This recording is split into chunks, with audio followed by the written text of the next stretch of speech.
welcome. Our guest tonight is Alan Wake. This time he wanted to do something a little different. A deep dive into who he is, an artist, and a man.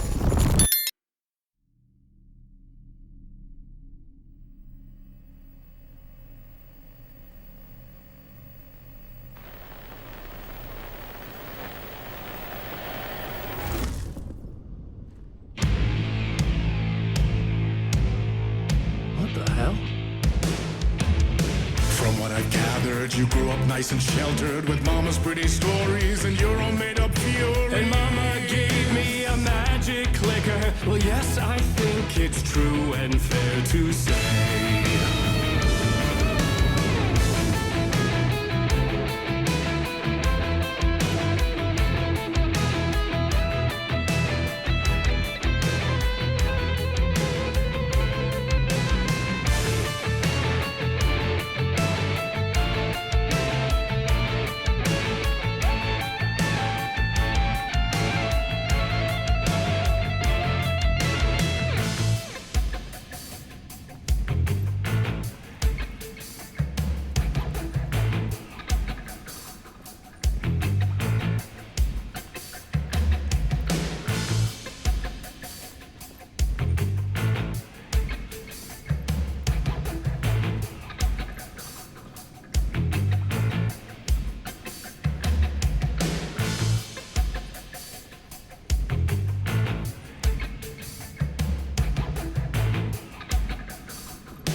hard-boiled killers became bestsellers. It was all too much, I had to get away.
arms ain't before him, and maybe they'd be happy once again. Just one shot, one more chance for him to save their marriage. Away from the city, a romantic getaway.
That was pretty good.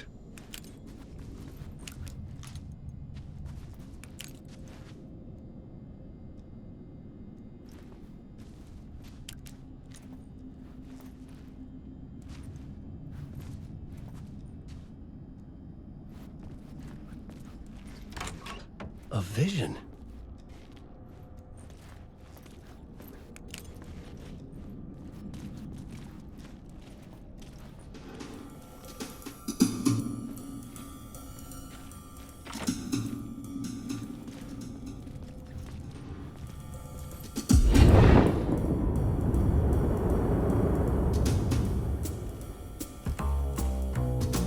Such a dark place, am I trapped in here?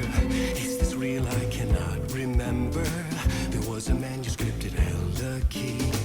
A vicious cycle I must not surrender to. Echo scenes to seek out again and again until I figure it out to bring this song to its end.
And I thought this place couldn't get any stranger.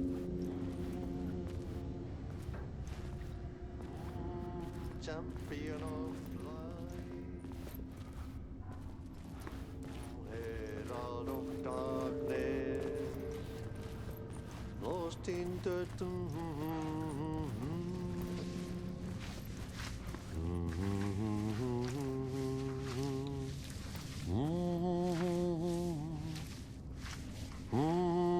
champion of light, Catchy, right? herald of darkness, lost in the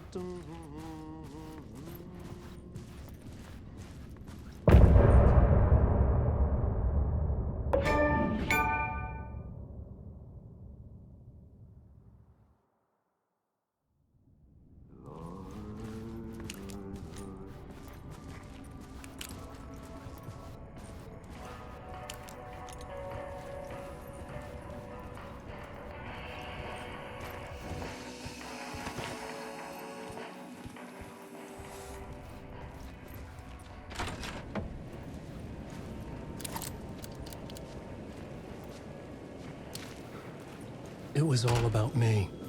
This performance the dark place was putting on. But I had no control over it. I knew how utterly lost I was. The payphone was ringing again. The mystery caller was back at it. I had to find out more.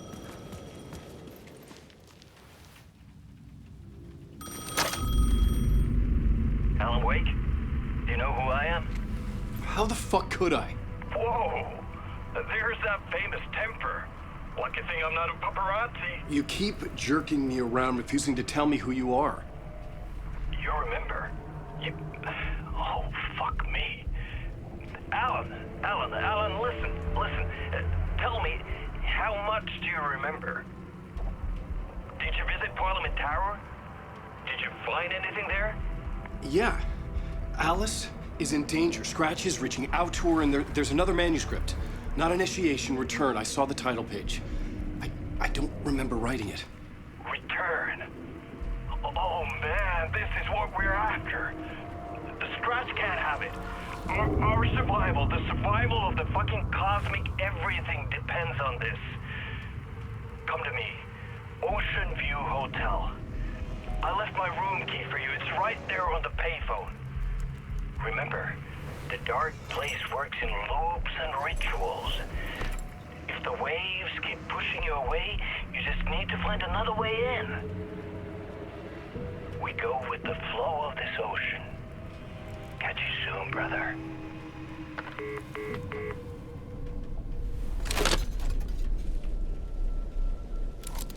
The Ocean View Hotel. A suspicious invitation to a shady meeting. Right on the money for the hard-boiled genre the whole city was built upon.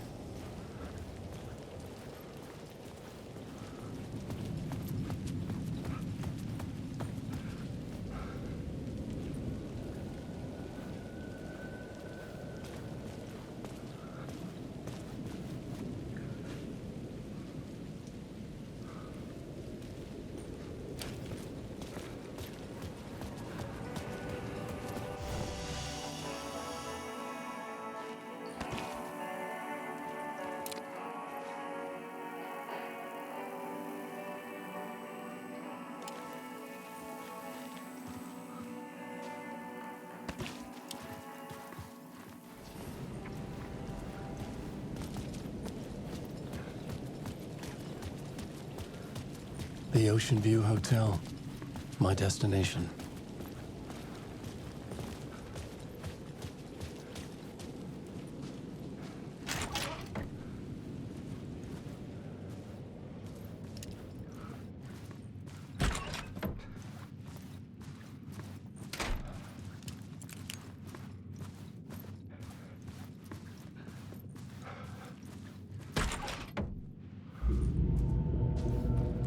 A loop that delivered me back to the street. What did the mystery caller said? If the waves keep pushing you away, you just need to find another way in.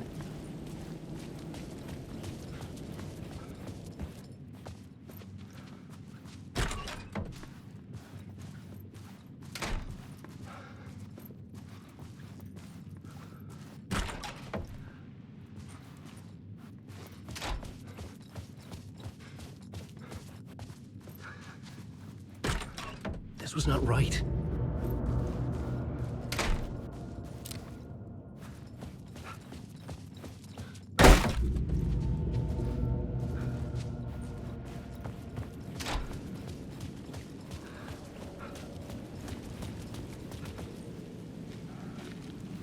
With only dream logic to lead me to the hotel, I looked to the neon signs for guidance.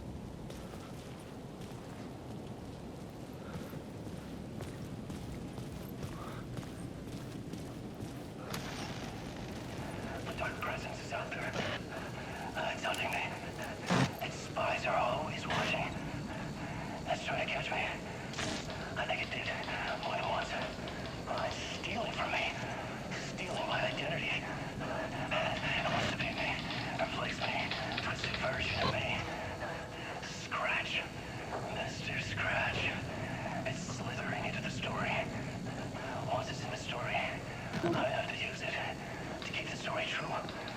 And good. I have to make the story darker now. But that gives it power. That's bad.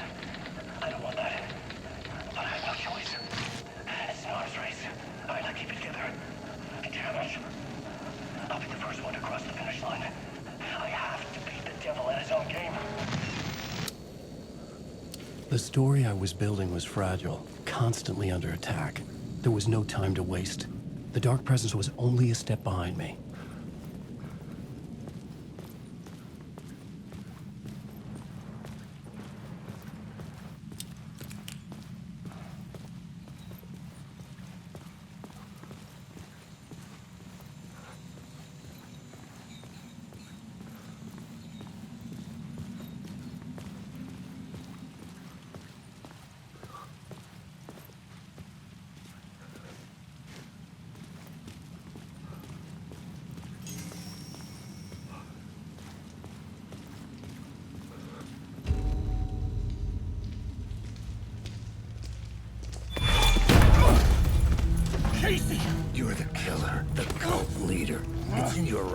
please. No!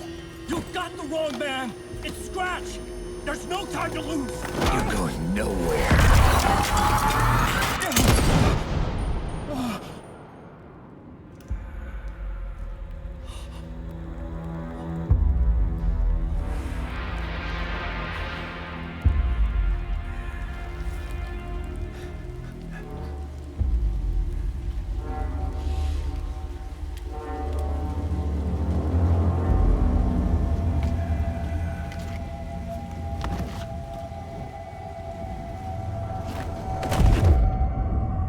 Dead tired.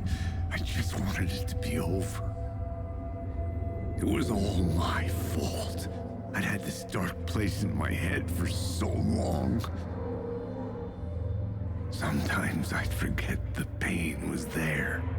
Like it was the way you were supposed to feel. I was not in a dark place. I was the dark place. The source of it all. The vessel. Me and the writer, we were the same.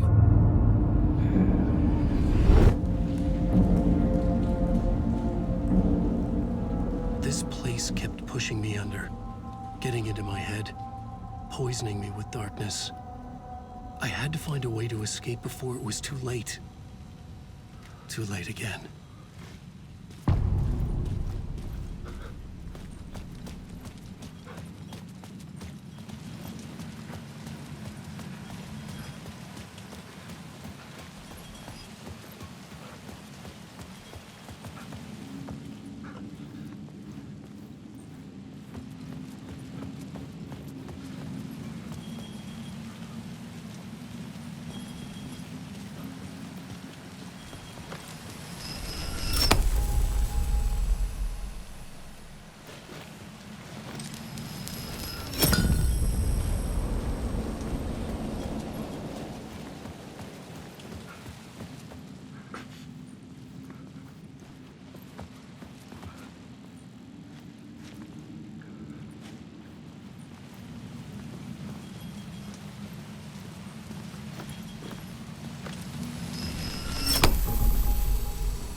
This was the moment to destroy it.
could see the Ocean View Hotel. I was getting close.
Shit!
The lights affected where the door led to.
The bar menu caught my eye.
was empty except for the projector.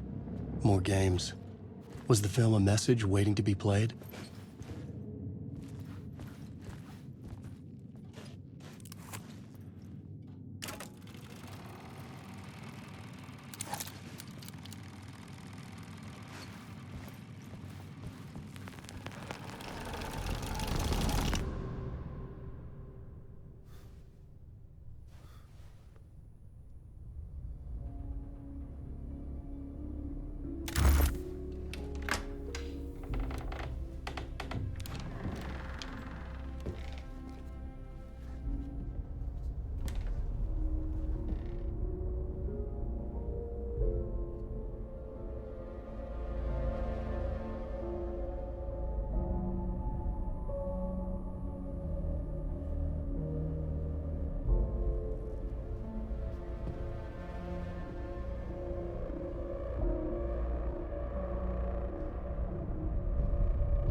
In this temple of shadow and mist, there's a window in the floor and a door in the ceiling.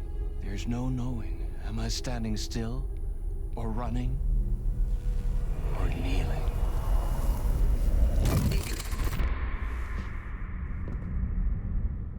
You're the one who's been calling me. Indeed. I'm Tom Zane. Welcome to the House of Zane. The poet. The diver. You look like me. How the hell? Or maybe you look like me, you handsome devil. The diver was a beloved character I played in one of my films. I'm a filmmaker, a celebrated auteur. I need answers. Why is Return so important? What? Alan, you always get worked up like this. Come on, I'll fix you a drink. You and me, Alan. We're in this together. Two artists collaborating, remember? Crafting the keys to our escape. Your magnum opus, Return, and its companion piece, my film. Sharing our life-altering visions, a melding of higher minds. Dreaming up our transcendental work of art. Here, in this room, in this room, in this room, in this room, in this room, in this room.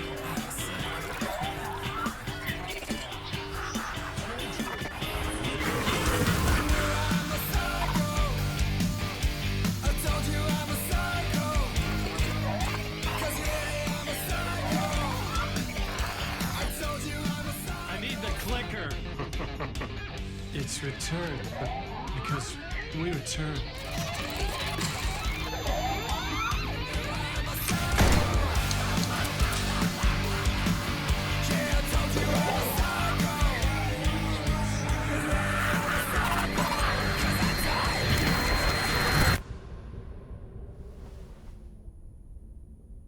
And that is how the magic happened.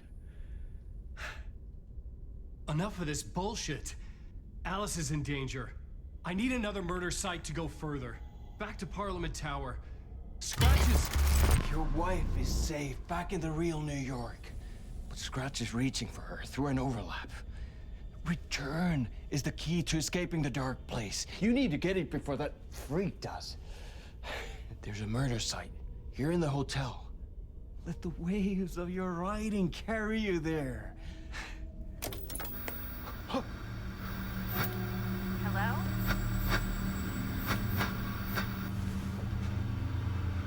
They're all yours. If anyone asks, you were never here.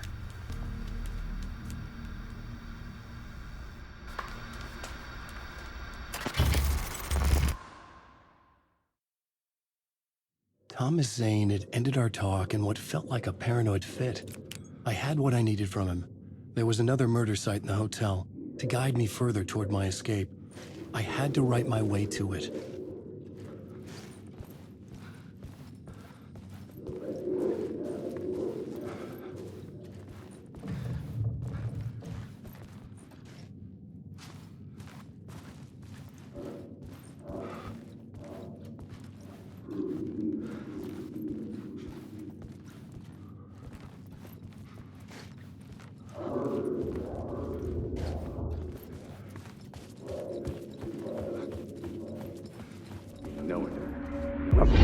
whispers from the police radio kept me awake at night. The word through the ether. A murder in the backdrop of a play featuring a murder cult. How meta can you get? He said, looking knowingly at the camera. I could sense the cult of the word in this, and their leader, Mr. Scratch. Rumored to be Alan Wake, the writer who'd gone missing years before. The hotel was a perfect setting for a Casey story. I was on the right path.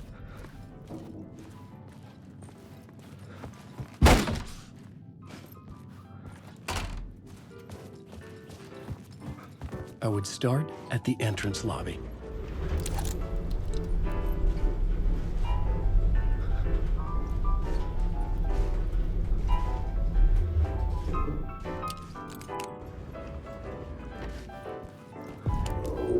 The entrance hall set the mood, where everyone had come in. The victim, the murderer, the detective. An idea, clear as a vision, waited for me here.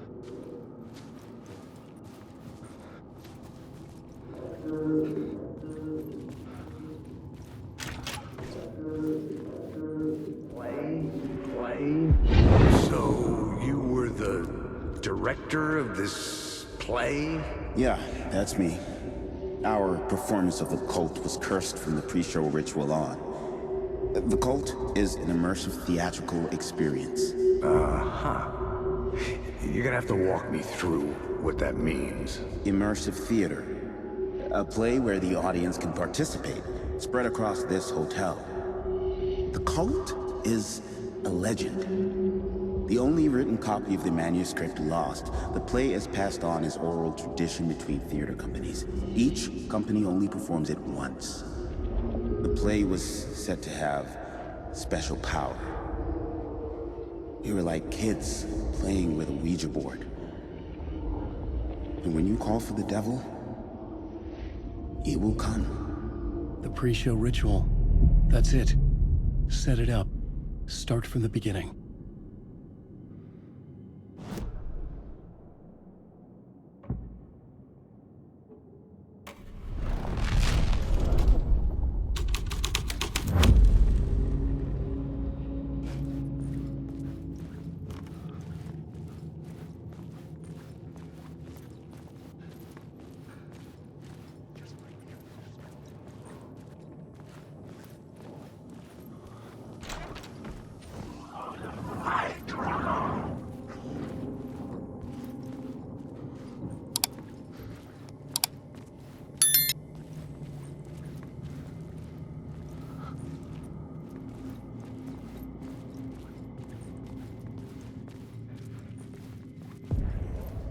The room at the end of the corridor was closed off. It felt significant. Something terrible would happen there.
The troupe were busy building their own Wicker Man, where they themselves would be sacrificed. The prop room had been changed from room 104 to room 225.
Spring.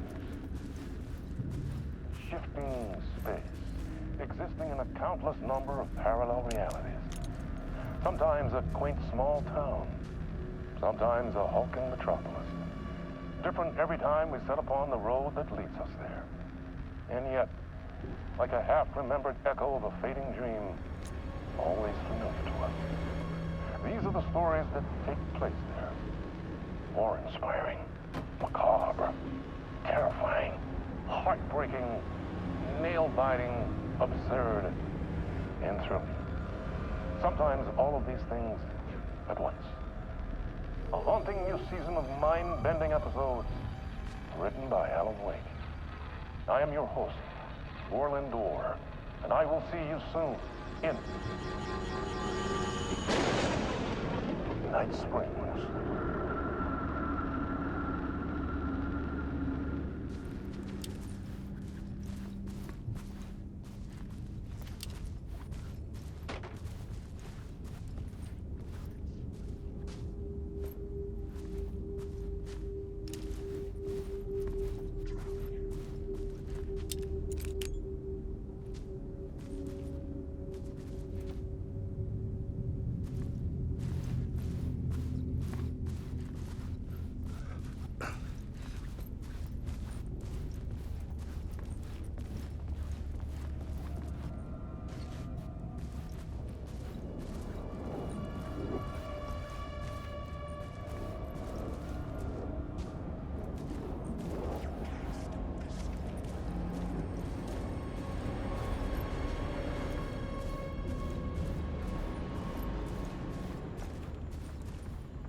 could not be opened on the side.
It was locked from the other side.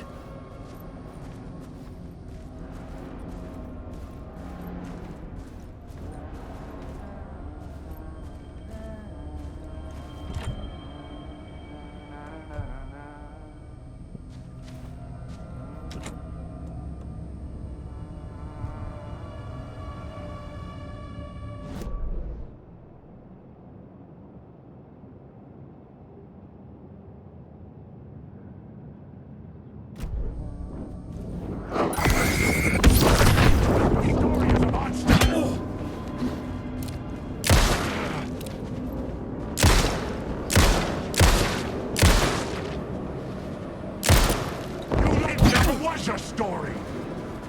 This aside. Come on! You are a story will go on forever.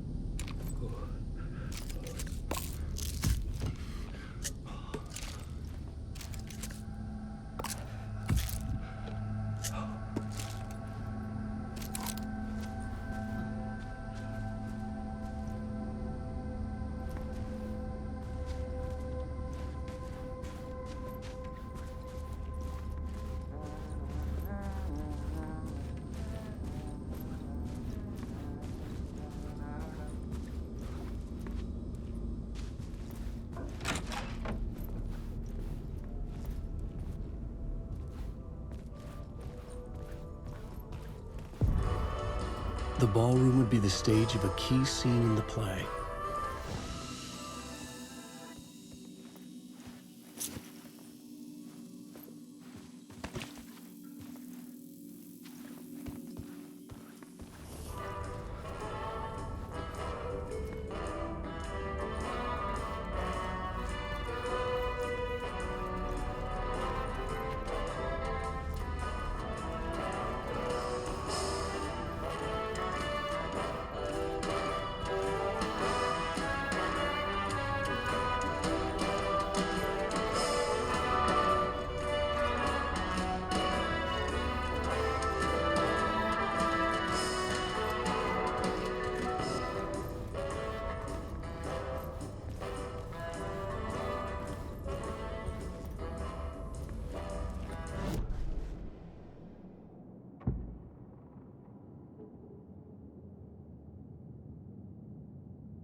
I changed the story.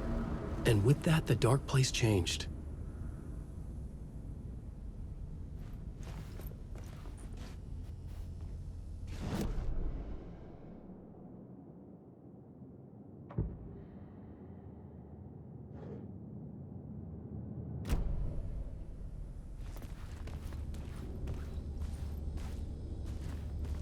The cult in the play was called the Cult of the Tree. With their deer masks, they were the backwoods echo of the cult of the word's urban horror.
needed to find the key.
This is where they gathered before the play.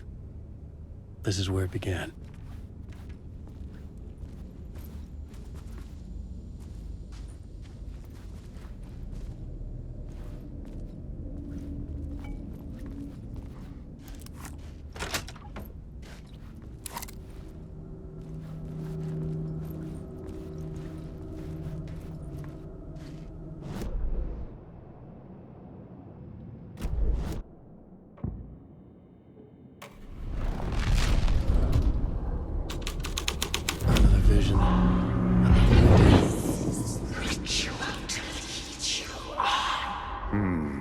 Why set up a play in a hotel?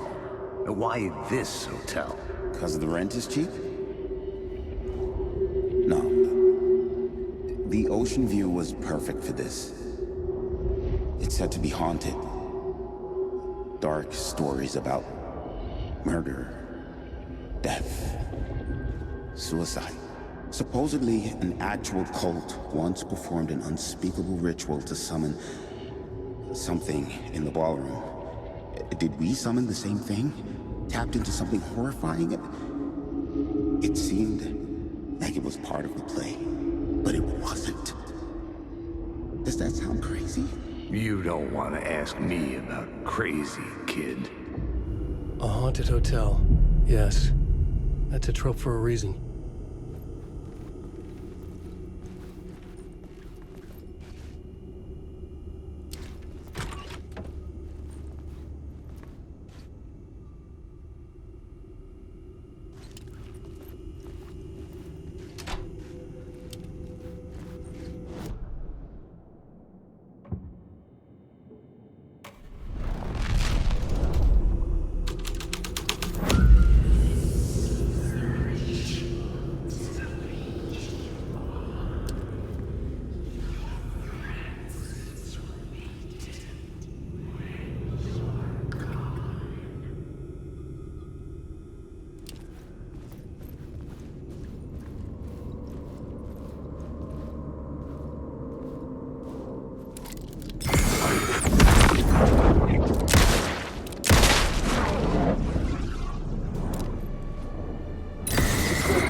The scene changed with the story.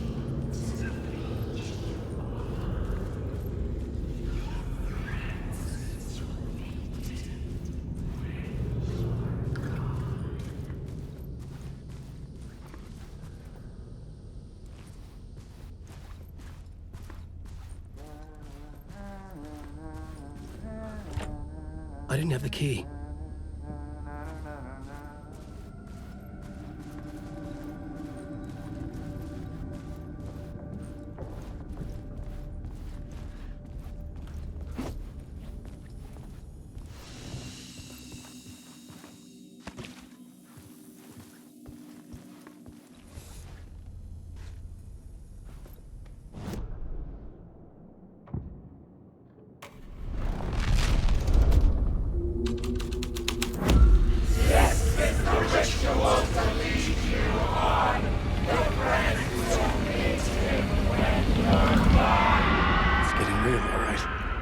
I recognized my writer's room on the stage.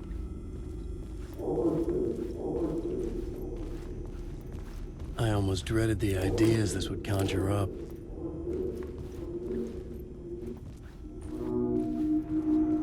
What was the nice set you got here?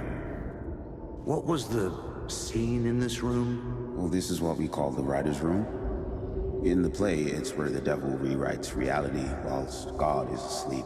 The devil was our star role. I got a big-time celebrity to play him, and he was method acting the role to perfection.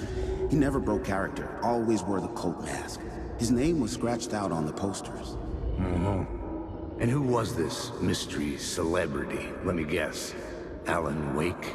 I wish I could tell you, but turns out there were masks upon masks. Whoever he really was, shit got weird when he was around. Some of the crew joked that we'd actually hired the devil to play himself. Mr. Scratch is the devil. He was born to play the role. I had to agree with Casey on that.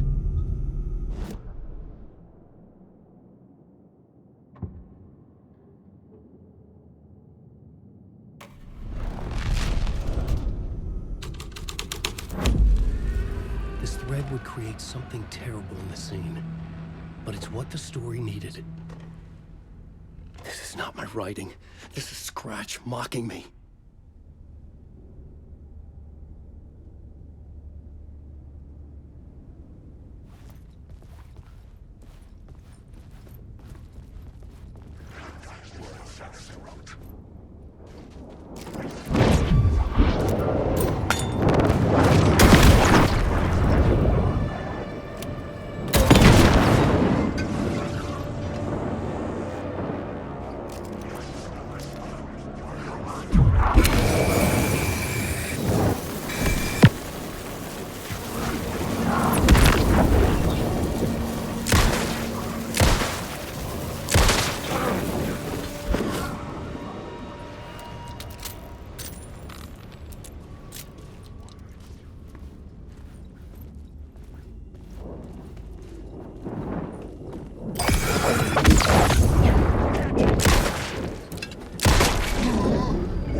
I couldn't get in.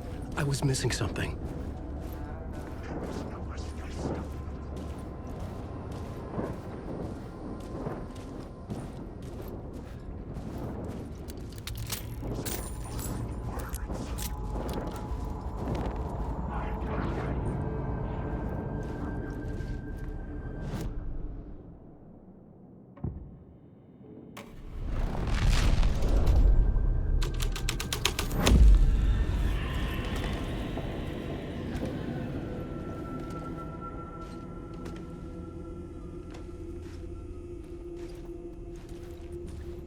This was not the ritual murder site I was looking for. This had just been an appetizer before the main course.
Alan Wake.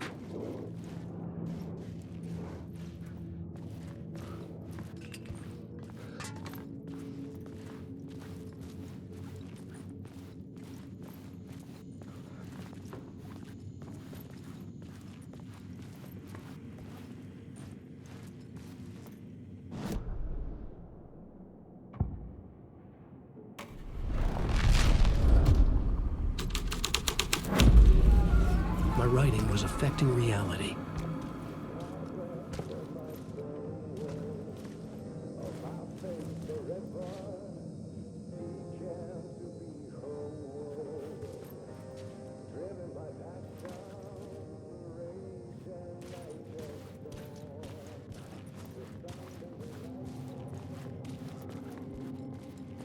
The devil walked through the hotel, dragging the whole place to hell with him.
The devil's path up the staircase was draped in blood.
Shadows faded back into darkness.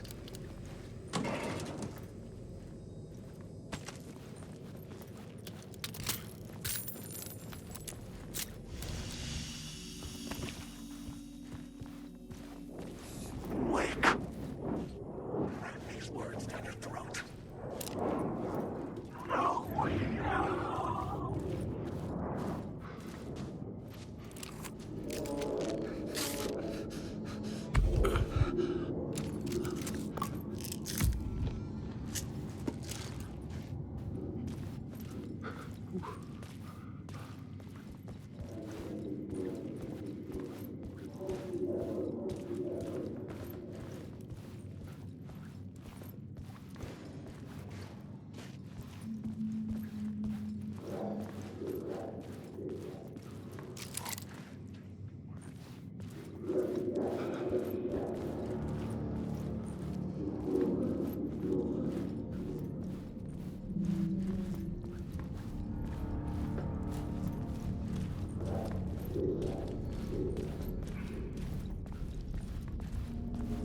I felt the presence of a new idea here.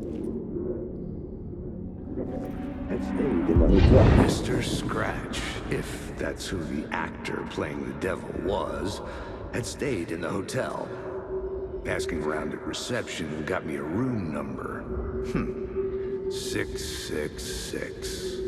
He had requested that room, specifically. The devil had a sense of humor. Or he really didn't. It was funny either way. According to the director, the actor hadn't mingled with the rest of the cast. He had only come out for the play. And always in character.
Scratch had been here.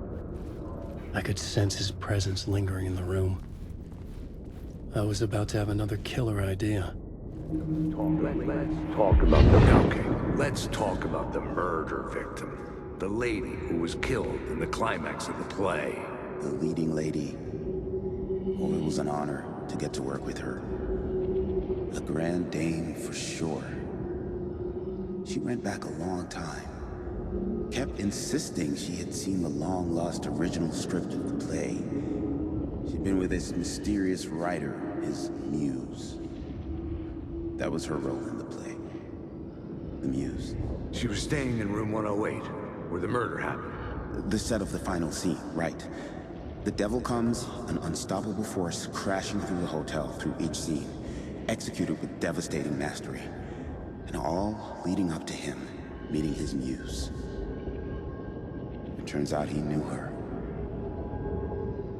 He had only joined the play to get to her. To murder her. Not you again.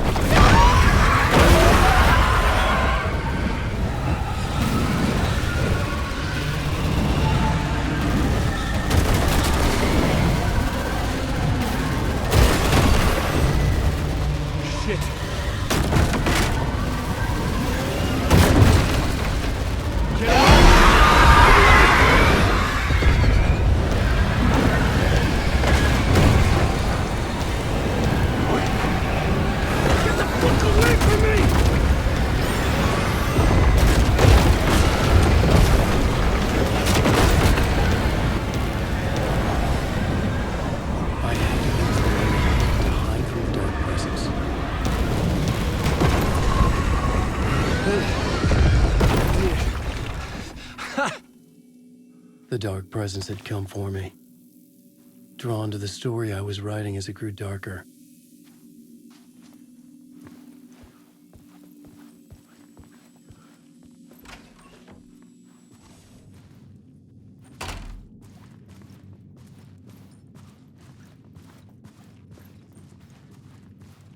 The muse was the murder victim.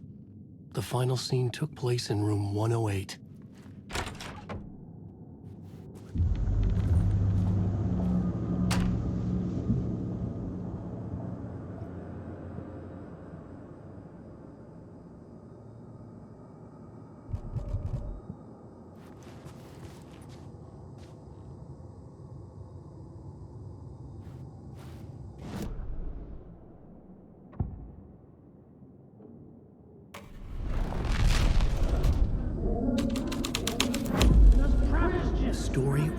making the scene.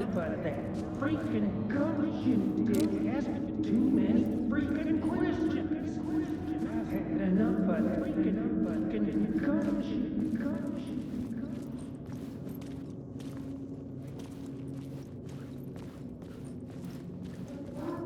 Garbage, you dick. Asking too many freaking questions. I've had enough of that freaking gumshoe dick asking too many freaking questions. Not letting us proper police take care of it. This is our chance to make the powers that be happy. We'll be set for life. Part of the inner circle. Well, amen to that, partner. I like it. And so the fraternity, the club, the word. Our dear friends with many names. The way I see it, it was a lone nut job. A junkie out of his mind on some fancy new designer drug. Open and shut case. All we gotta do now is dump the evidence from room 108 in the usual place in the alley.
Alan, wake.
This was the murder site.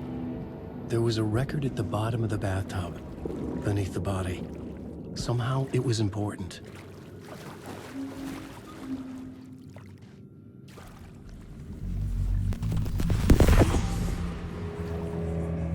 Another step. Somehow, I was closer to home. Closer than ever before. It's you again. The FBI agent. Saga Anderson. I'm closer now. I can feel it. You helped me get closer to escaping. Wake? Are I still trapped? The clicker. We can... You know about the clicker? can help us. I destroyed the dark presence with it last time. You can help. You can find it. You must find it. I can get it to you. I have to understand. Did you write the story? Alice is in danger. I have to stop Scratch. I have to find Return. I need to get back to my apartment. I'm writing a story to get through. Initiation. It's the only way. The story. You can do that. You can write out.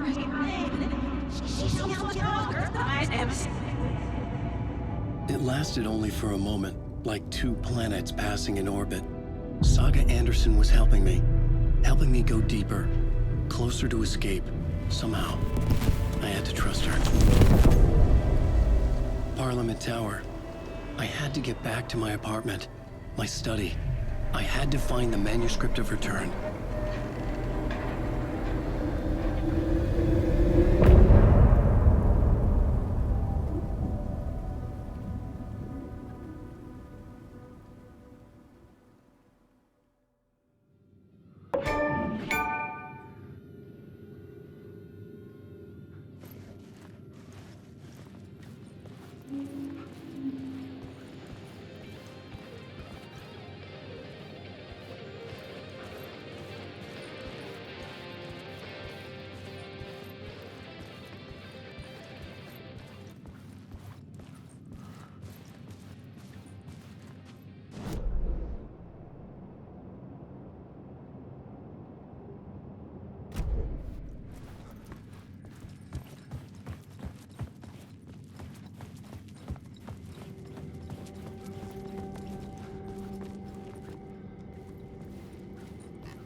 Alan Wake.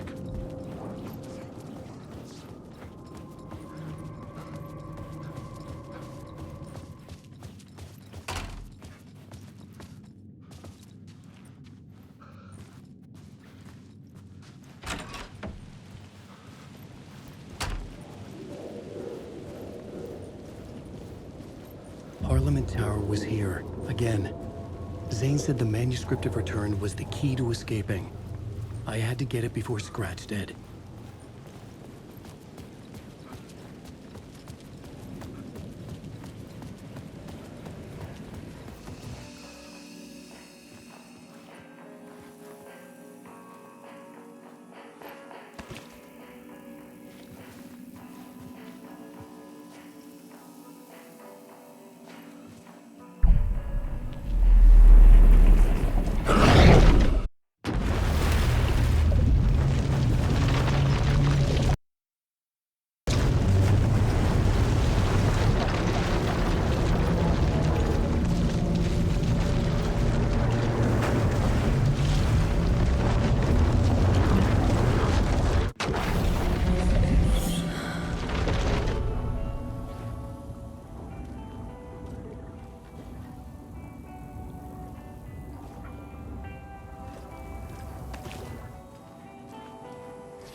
Think, Saga. Use the caseboard to make sense of it. It's so quiet now. Feels like I've suddenly gone deaf. Those old folks sure can get loud, huh? I don't mind it. What happened to, grab life's gifts while you can?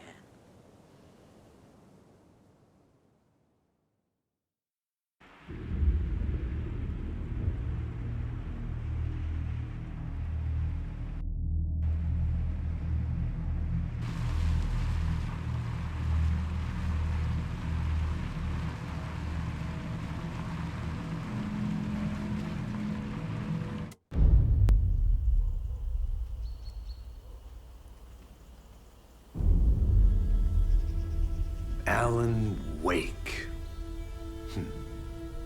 My name comes up, your books come up, you come up. I've read them. There are echoes of my life in there that makes me feel like someone's been watching me.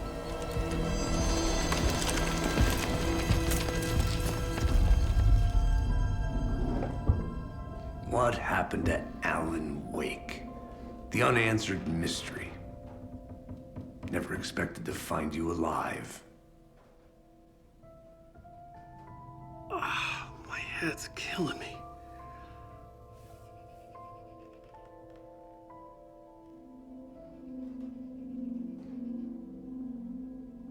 I think you like using people, Wake. Taking their lives and twisting them into your stories. And when someone gets hurt, it's kick-ass material for the next one. Shit! Spilled my coffee. Take it you're not a fan then, Agent Casey.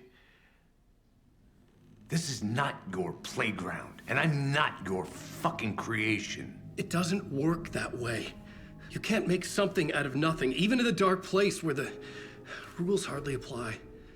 It's very complicated to make fiction come true. I saw visions of what's happening, what will happen. Dreams. I tried to use them in my writing. I understand how dangerous it is now, even with a paralyzing amount of planning. I think I stopped writing. I think I gave up.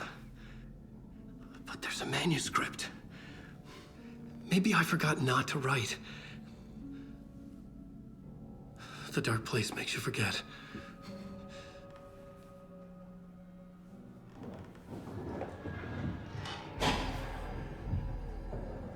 I just want to fix this. Find a version of the story that fixes everything. Shut up! Get down!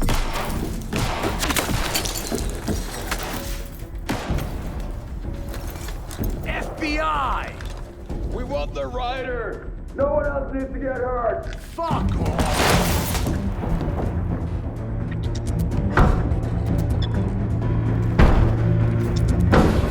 Shit! Hey, what are you doing?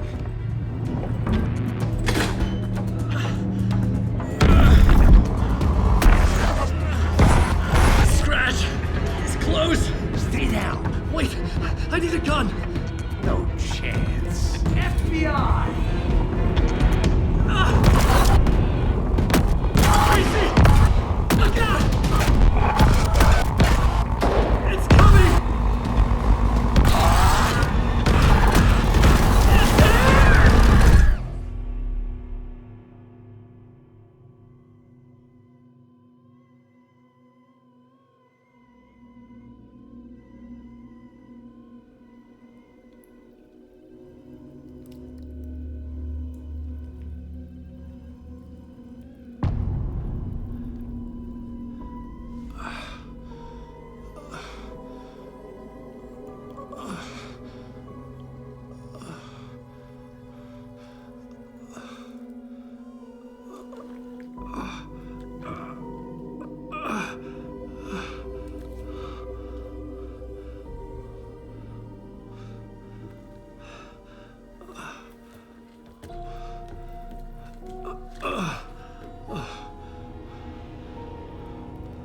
What the fuck? Hold it! Free! It's here!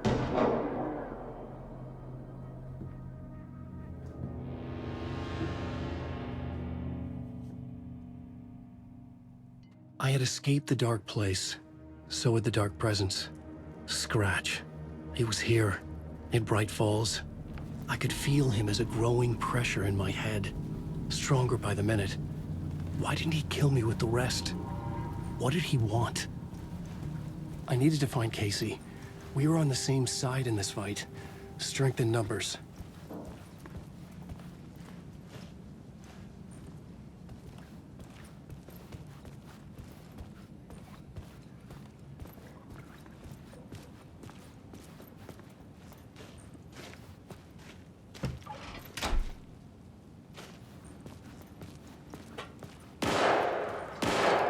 I need to protect myself. A gun and flashlight. How nostalgic.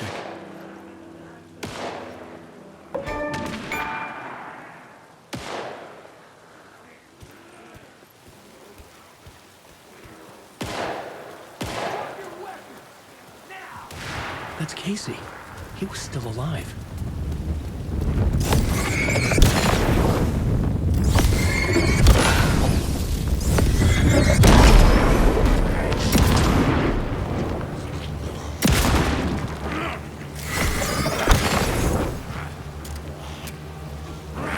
blood water. Pressed in on the temple.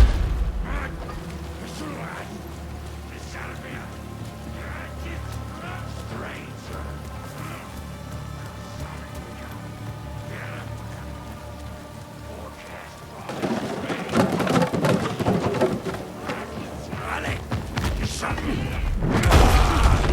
A shadow. Odd happenings.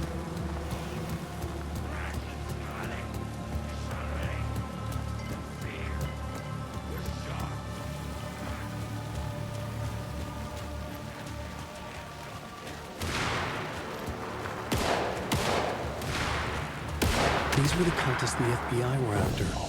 Were they letting themselves be taken? Or did the Dark Presence not discriminate?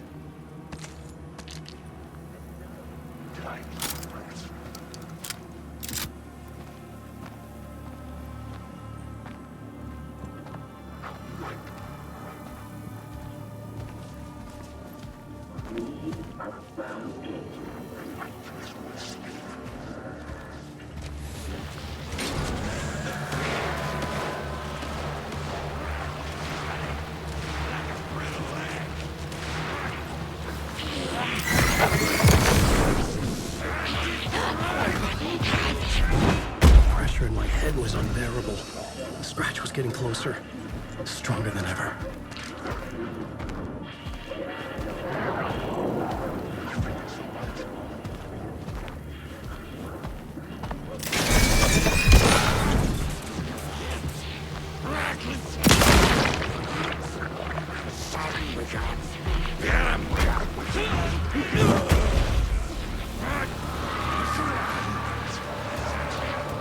Casey! Look out! It's him!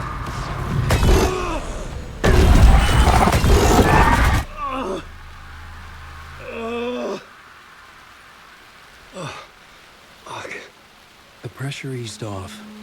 Scratch was further away. I could think again. Casey. Casey, I'm coming! Fuck.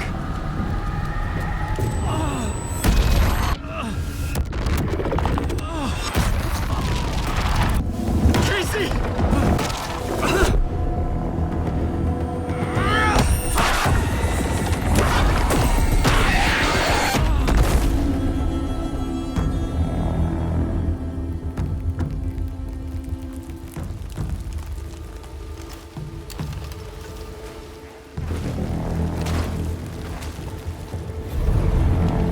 FBI, drop the knife! Elmo? Saga, you don't understand. FBC! Stay down! Positive ID. Alan Wade. Agent Anderson. Agent Kieran Estevez, Federal Bureau of Control. We'll take it from here. Out cold. Wait, this is my case. This is no longer an FBI investigation. The case has been transferred to us. This is bullshit. Noted. We're moving the evidence and paperwork from your field office to our base of operation at the sheriff's station.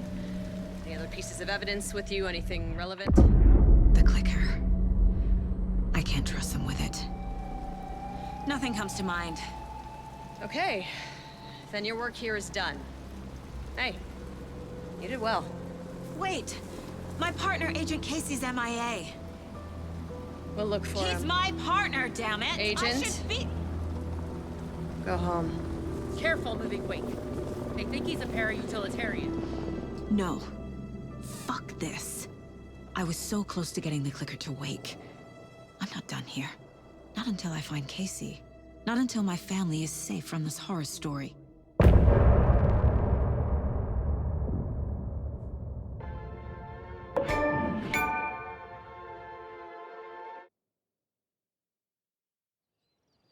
Tor and Odin were in the photo with the clicker. They might know how it works. I'm off the case, but I can still visit family.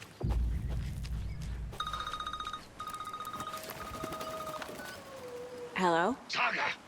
It's Tor, your grandfather. About time you were coming to visit, kiddo. How did you know I was coming to see you? Never mind that. We have bigger problems. We're losing. Oh, fuck! Fuck you, you fucking hag! Fuck! Shit. Something is off at that nursing home.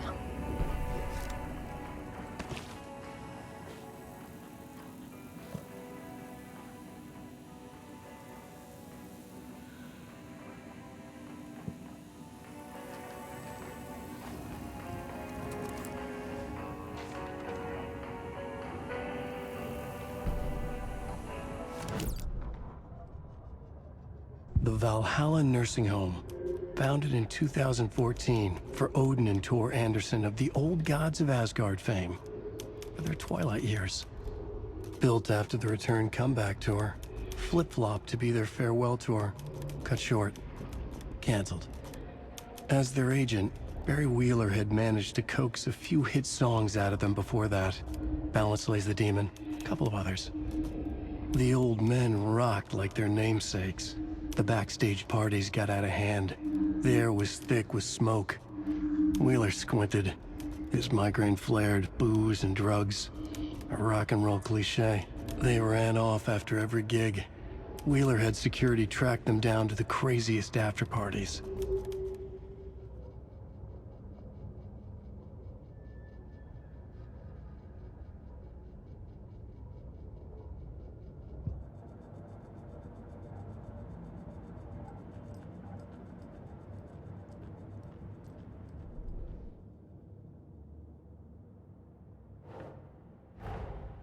Tor and Odin might know something about the clicker. With Wake out of reach, this is my best lead.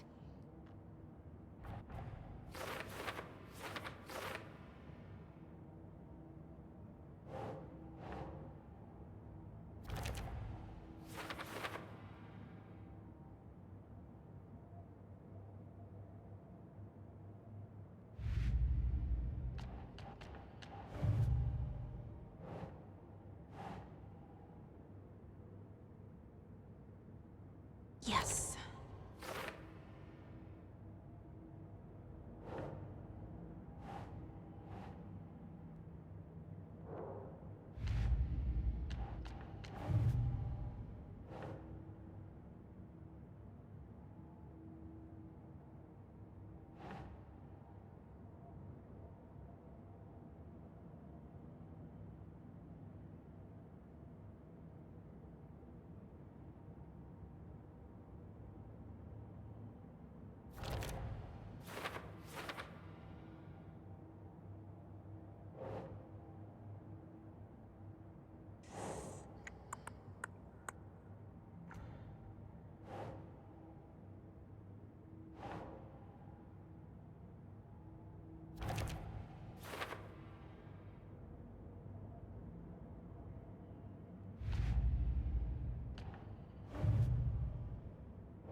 Tor and Odin claim to be my family.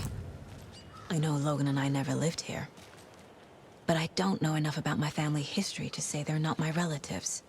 Mom only ever said my grandfather was bad news. The less I knew about him, the better.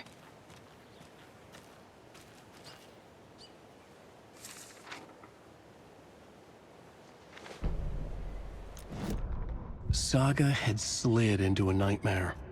A growing amount of evidence said her daughter was dead. Saga couldn't accept that. Wake said it could be undone. But Wake was gone, in the custody of the Federal Bureau of Control. Casey, her only ally, was gone too. She was alone. Agent Estevez had pulled rank on her, stonewalled her, shut her out of her own case. Saga refused to give up. She needed answers. Tor and Odin Anderson would have some. A family visit, then. No one could blame her for that. Saga was trapped in a horror story. It was manifesting itself around her like the darkness of a mental illness, pushing her deeper and deeper.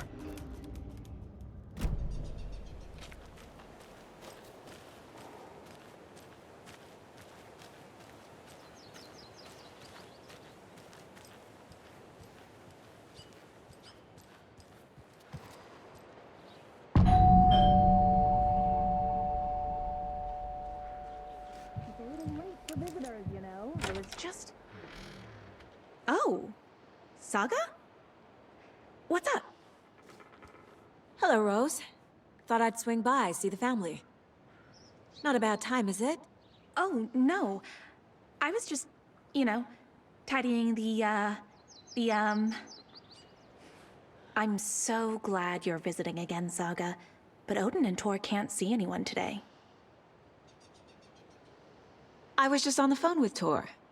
He invited me over. Sorry. They had a little too much fun on our trip to Watery and need to rest. I need an excuse to get in and talk to them. That's too bad. Okay if I say hi to the other residents before I go? Sure. They always love visitors. Come on in.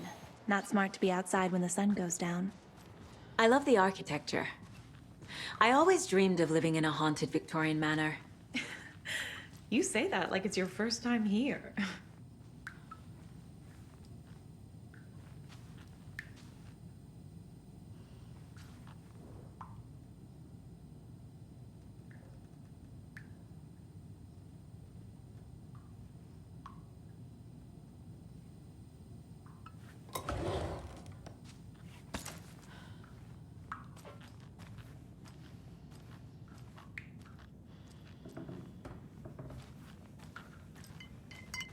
Old gods of Asgard.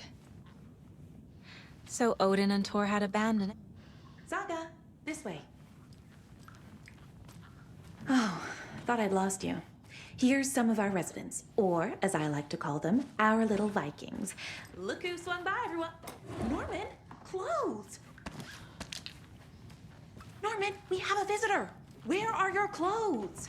I'm headed back to the sauna with Artie. Just another day in Valhalla. I should really get back to work, Saga. But feel free to spend some time with Mandy May and Norman here. It's good for them to have company. Tor and Odin are here somewhere. Need to find them.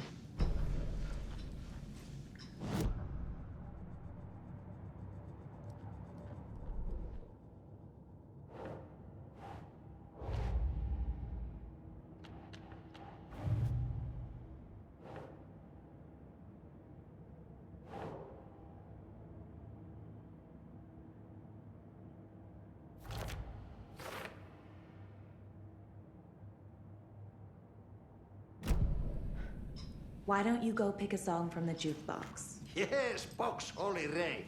Just thinking about it makes my dance foot waggle. Kyllä näin on.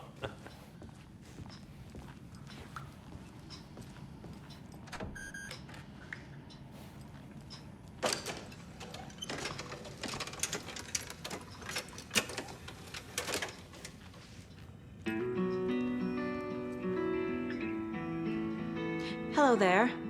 Saga Anderson. Eipä siinä. Name won't make the man worse. Even a Swedish name. I'm Ahti. Anything good on that jukebox? We try to do good, but only Prime comes out. Music from my Swedish brothers, old gods of Asgard. My pals, the Berkele Vikings. Berkele. Do you know where I could find the Andersons? Oh, you can never know where. Only a seaman can know that. But even the seaman can't know everything. Fair enough. Thanks anyway. Were you in the band? Minäkö? No. Perkele saatana, en ollut en. Not so much sweet that it fills the whole stomach. But we have shared a stage or two. That's how you reshape destiny. The poet. The song revives the soul. When there was no answer, he was. You said I'd been here before. When was the last time I visited? Let's see exactly what she thinks she remembers. Oh, it's been years. We were all so sad when you left. After the accident. Oh, fuck this. My daughter didn't drown. You're remembering wrong. She's at home watching Night Springs with her father. Mm-hmm. It's useless. I need to stop the story. What's in the wellness center? Oh, that's where we provide our health services to the residents. We have a rehab facility, dining area, and beds for special round-the-clock care. To stay young, stay limber. That's how you reshape destiny.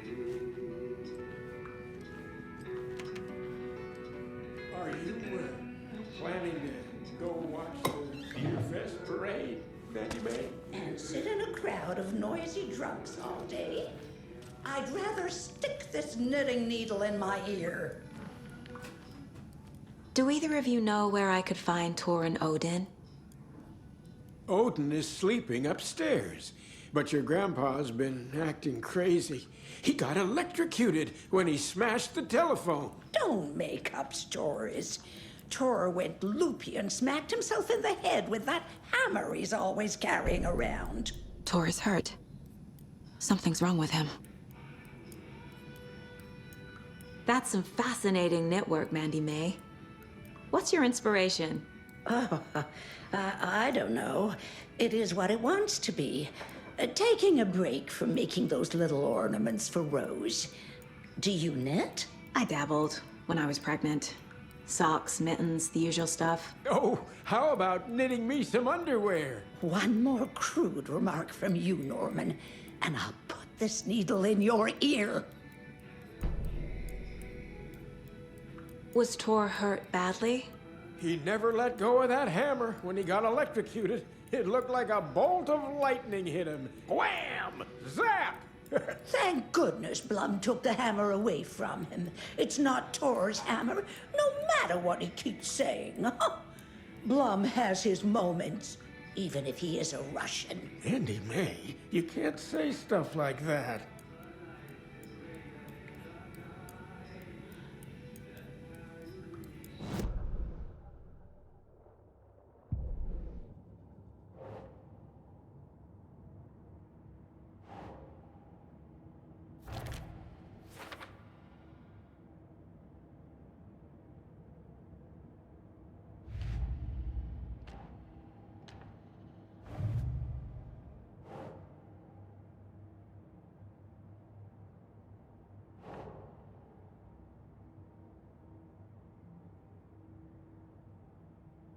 Keep trying.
very old. I shouldn't interrupt The him. government built a bunker here during World War II to watch the ocean for Axis navies and who knows what else. Ever since they sealed the bunker, it's been a hot spot for teens. The Ocean View Motel and Spa, they call it. Ironically, I believe. They go there to enjoy their beer and their vapes and electronic cigarettes. Ridiculous. The future is...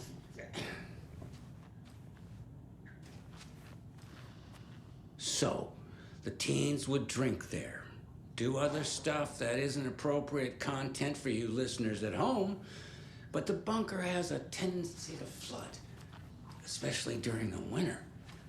In the 90s, a group of teens went down there one Saturday night and got a little drunker than This is Tor's room.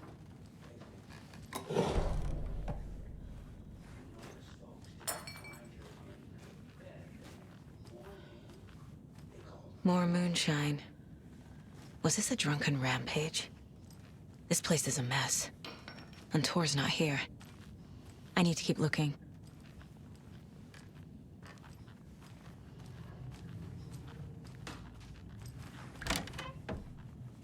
Excuse me, miss, but you don't see me barging into your room while you're performing mental and physical strengthening exercises, do you? I thought not. Sorry. Don't mind me. And now I have to start over.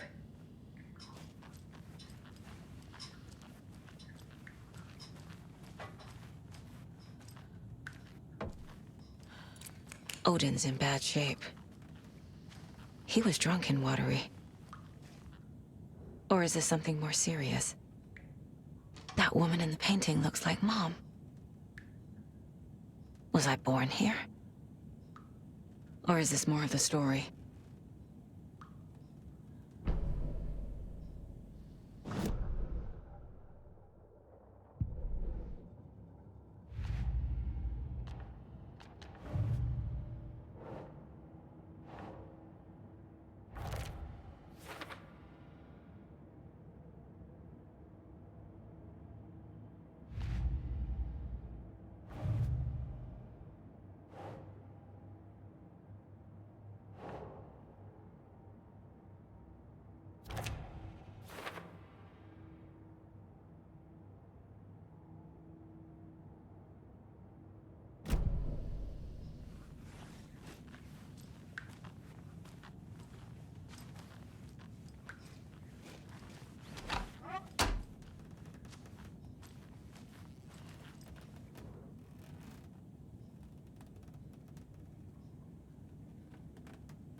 Can you hear me, Odin?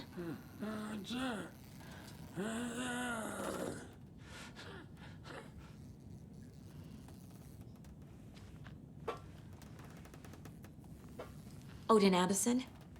Can you hear me? I need to ask you a couple of questions. Odin?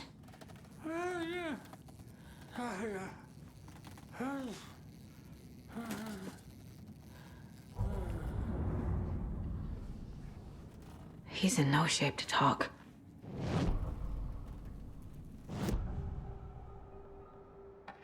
Odin's in rough shape.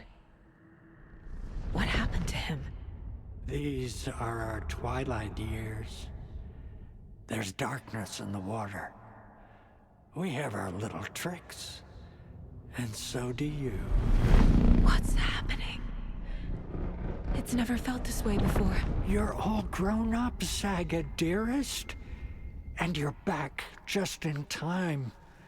The forces of darkness are eating away at us. We're too old and weak. You have the power in you, like all Andersons. What was that? He wasn't a projection. Odin was really here. We were connected. Are they really my family? Is that why this is happening? found a photograph of you with the cultists. How are you involved? We're too old for this brand of crazy, but we'll drink with anyone who's offering. The cult's been on our asses to join for years, but we already have our band, and those damn fools don't know what they're dealing with. No wonder they want a pair of legends. Tor and Odin are not part of the cult. The cult thinks there's something special about Tor and Odin. I'm starting to see it too. I've never connected to someone like this in my mind place before. How is this happening? I was glad to answer your call. Vikings are born travelers. You are a seer. You can see the truth. But your grandpa will want to tell you more himself. Wouldn't want to steal his thunder. Tor is in danger. You can save him. Is my mind place more than just a mental technique? Sometimes my mind place even baffles me. Is this the reason? Is there something more than intuition behind it? One thing at a time. Tor is in trouble. Once I help him, he can maybe tell me more. You said Tor is in danger. What's going on? Darkness is drawn to the spark. Tor only thinks with his hammer, never his head. The Prince of fucking Darkness is making a comeback. Tor's marked by darkness. I can feel it. Is he in his room? It wants to take him, and then take me. Beware of Cynthia Weaver. Bad things happen in the wellness center. Don't let her drag him under, Saga. Does Prince of Darkness refer to Scratch? Is Tor becoming taken? I need to find him before it's too late. Stop this before more people get hurt. I found Wake's clicker. What can you tell me about it? Cut off from Tom's lamp. It washed to the shore. Good work getting the light switch. The light switch is like an amp. You can play rock and roll without it, but you won't blow anyone away. Art, like Tom's writing, can change the world, but the light switch will crank that change to 11. The clicker has the power to change the story. To save Logan.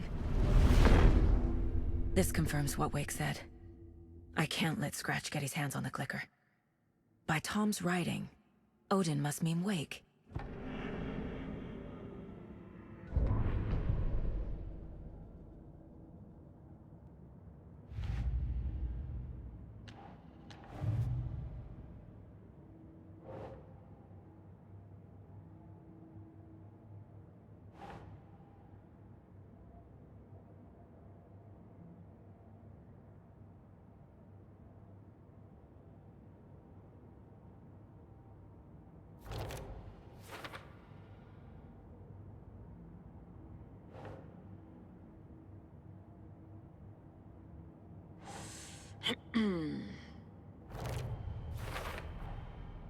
The clicker makes Wake's writing change reality. Can I trust him with that much power? Not sure I have a choice.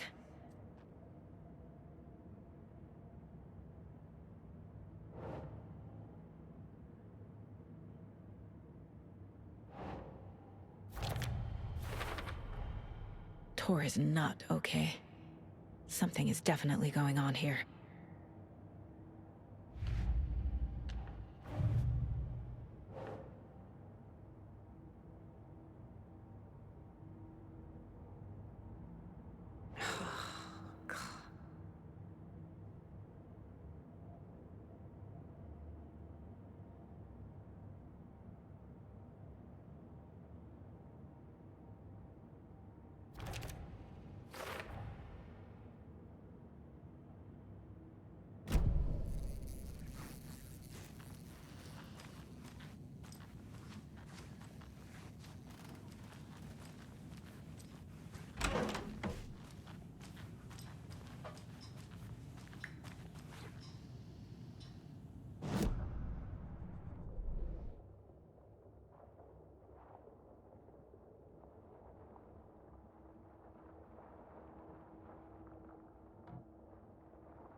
Them bubbles. The authorities, they searched the bunker and... This will put a smile back on your face, my dear. Sorry?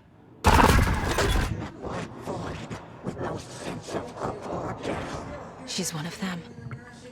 There must be an overlap here somewhere. Teens think the bunker is haunted. That doesn't stop them from going there. The police have tried to lock it up, but you know young people, they're persistent. Now, as for myself, an impartial journalist,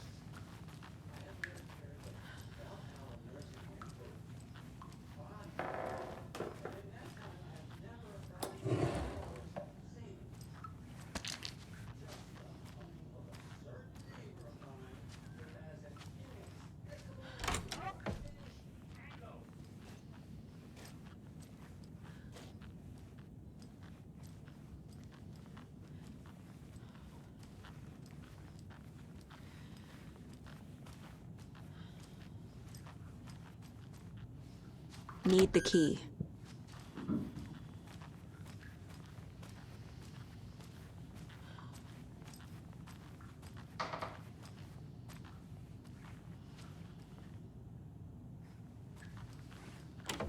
Getting in is forbidden, for your own safety. Time is long for those who wait. But in the end, stand the thanks. Sheesh, didn't see you there.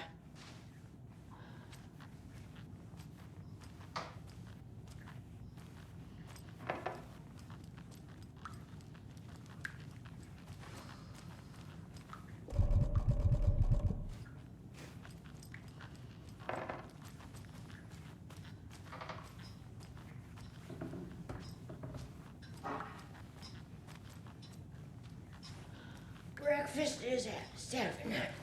Tomorrow will be eggs and toast, grapefruit, orange juice, tea, coffee.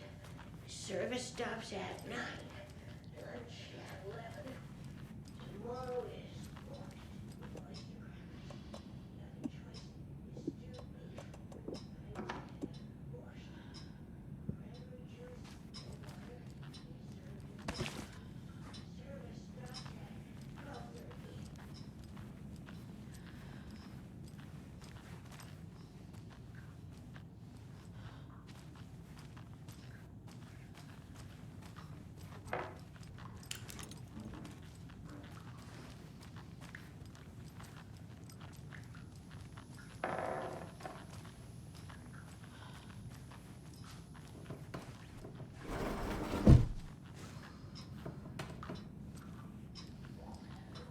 Mandy Man Norman said Tor is hurt.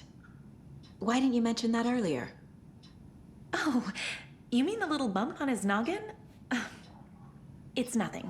The residents like to exaggerate. Uh-huh. I need to check Tor's room. Tor's in the wellness center, isn't he? No, he's...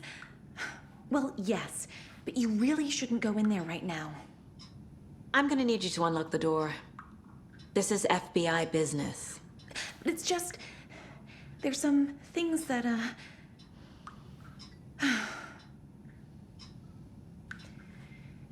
Yes, okay.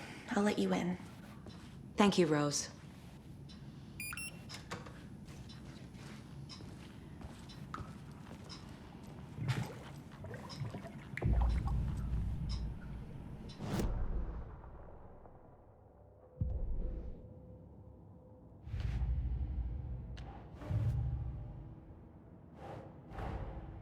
Odin said Tor needs help. But from what? Is he turning into a Taken?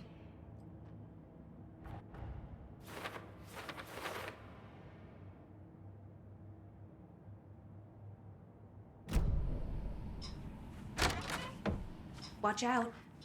For puddles. You can hurt yourself in the dark. Right. Thanks. That lady is a walking red flag.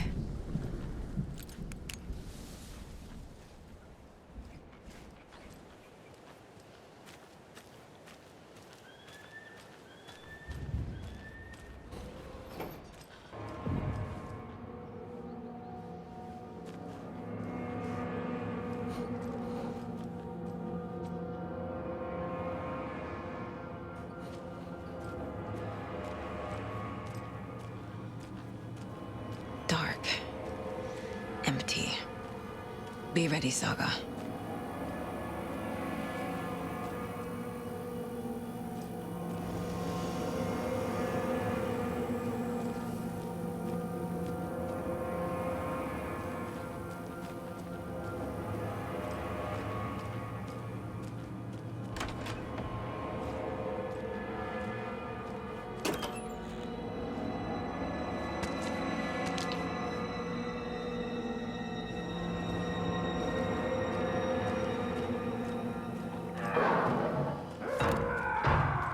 Hello? Tor? It's Saga Anderson.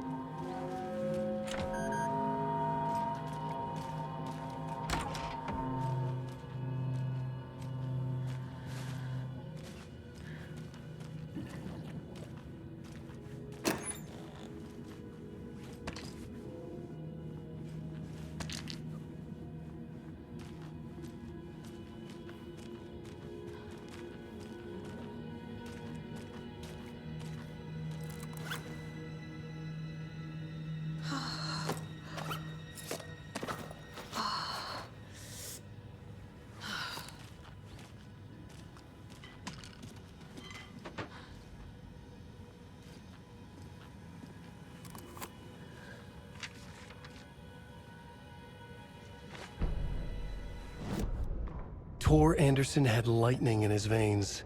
This was rock and roll, baby. That Weaver girl had cast a spell on him. Tor would do anything she'd ask. Tor deserved this. Tor wanted this.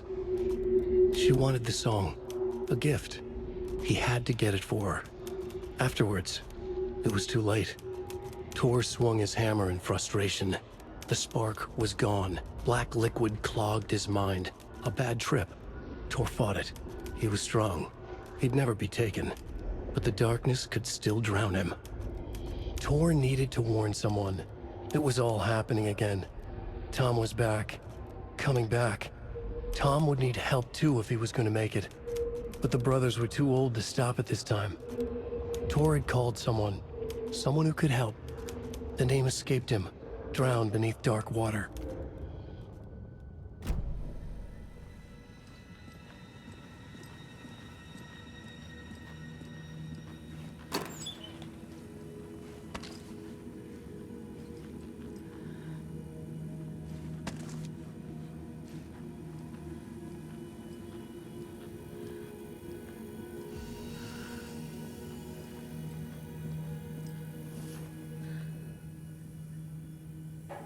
He's hurt pretty bad, but he tore off his bandages.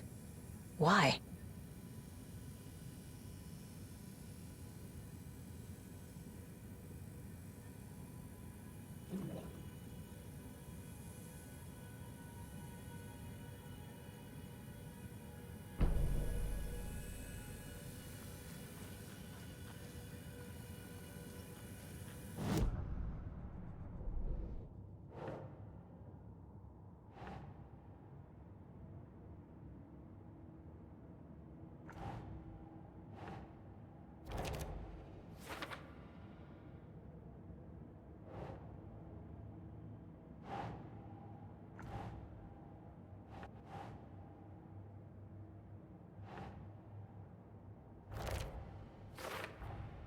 Tor is being targeted.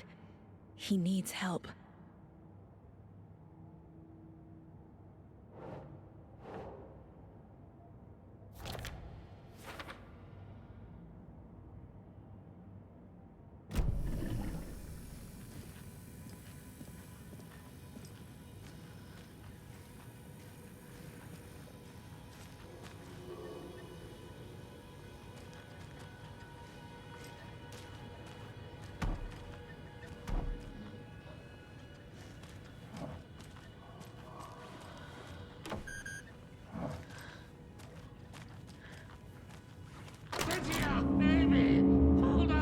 Tor, wait! It's me!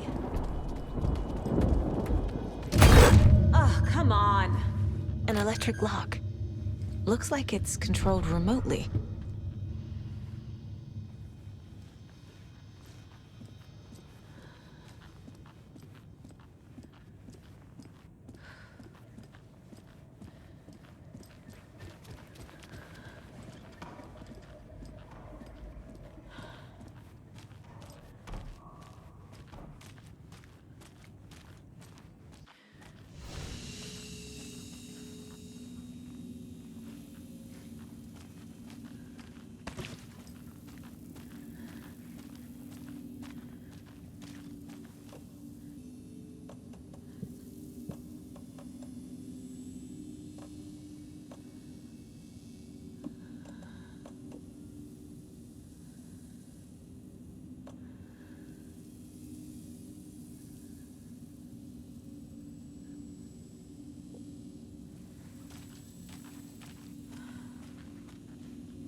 Must be locked from the other side.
This door needs a knob.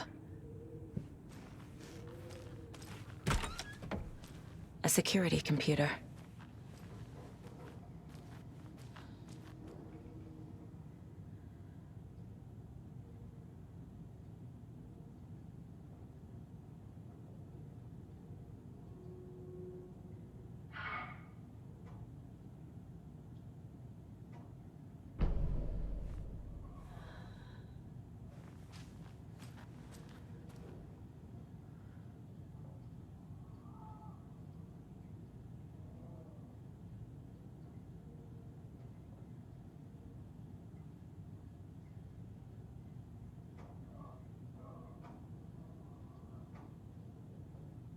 Day, then month.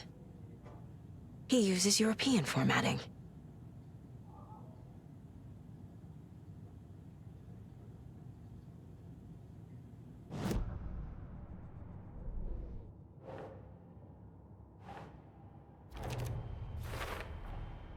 Tor left the wellness center.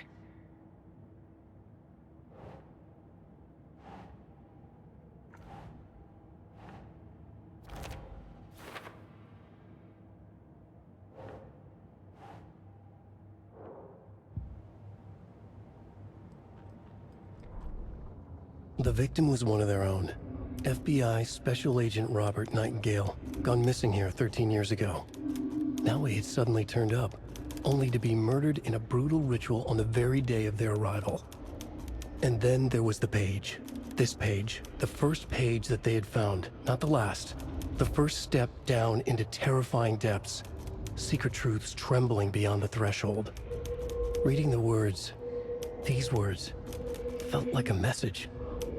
Was a message. Someone knew they were here, what they were doing.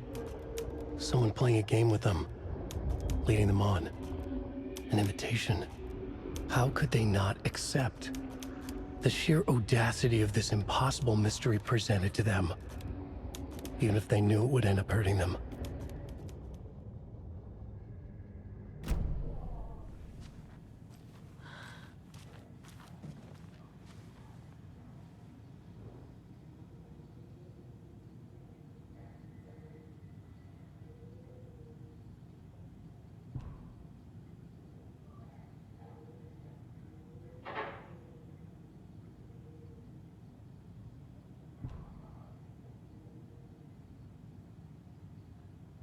The Koskela brothers aren't just in the cult. They're its damn leaders.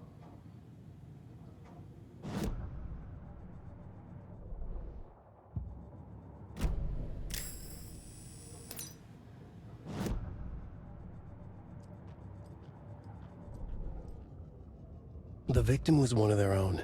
FBI Special Agent Robert Nightingale, gone missing here through...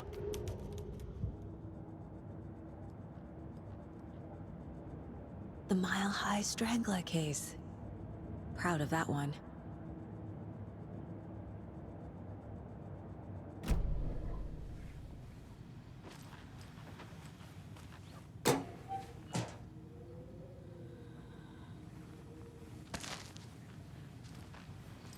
Needs a password.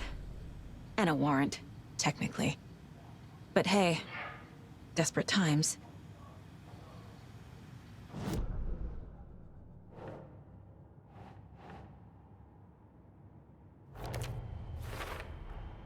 The computer controls the door that Tor went through.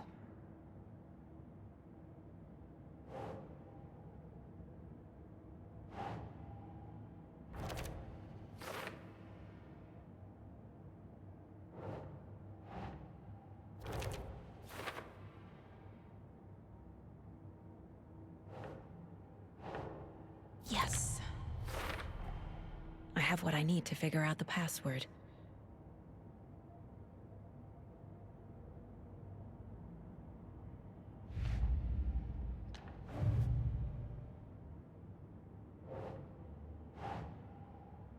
That's not right.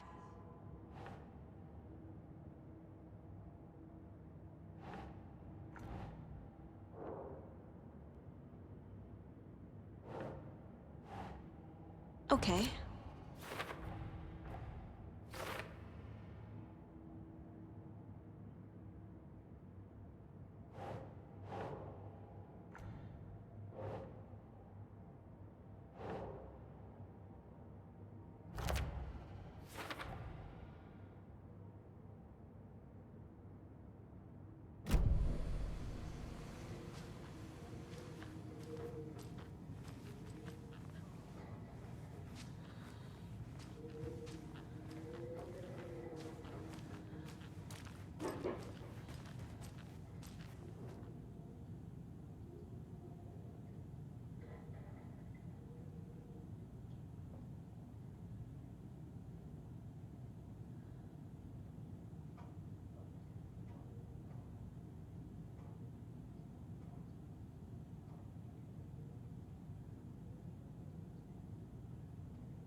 And the doors are open.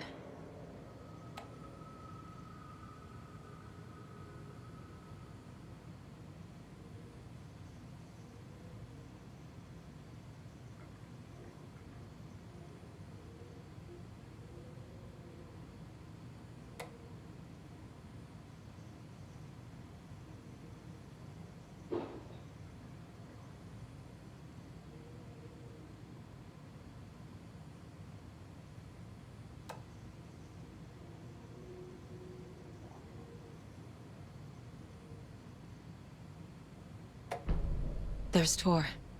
And he's out of his mind. Need to get to him.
Not good.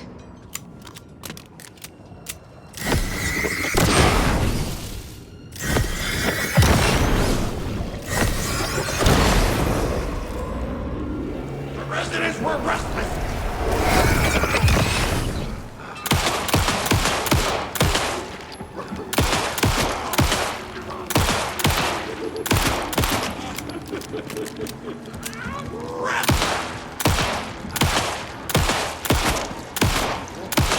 Jesus Christ.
Ilmo was nervous. His palms were clammy. He lowered his phone. Mulligan isn't picking up. Yako shook his head, pointed at his own phone. Same with Thornton. Ilmo didn't like it. No one was answering the phone at the workshop in Watery either. Something was up. It had to be the writer. Had to be. The Koskela brothers were crouching in the bushes across from the Elderwood Palace Lodge, its light shining in the night. They couldn't wait any longer. The brothers knew Saga was in Watery visiting her trailer. Going now was their only chance to do this without hurting her. Ilmo stood up and a crowd of deer masks looked his way. Okay, this is it. The writer is the target. Take him down and it's all over. Only shoot the Fed if you have to. This is our big moment. We watch in the night. The crowd murmured the chant back to him. Ilmo turned his face to the hotel. He could see Saga's partner in the window. Ilmo slapped his brother on the shoulder. The brothers donned their masks. The cult of the tree was ready.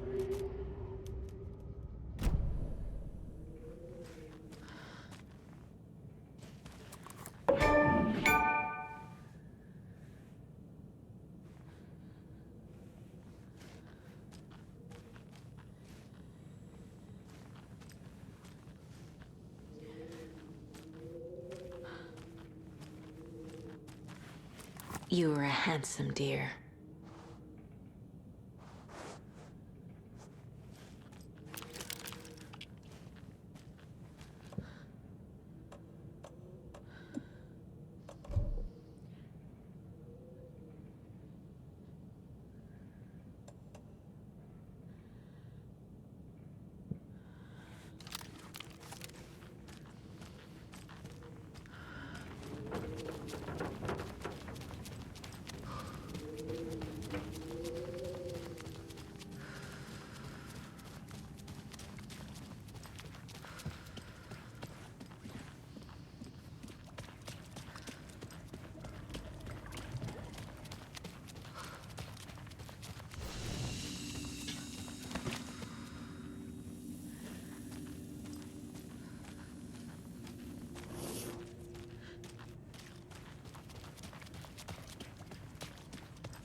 Need to catch up with Tor.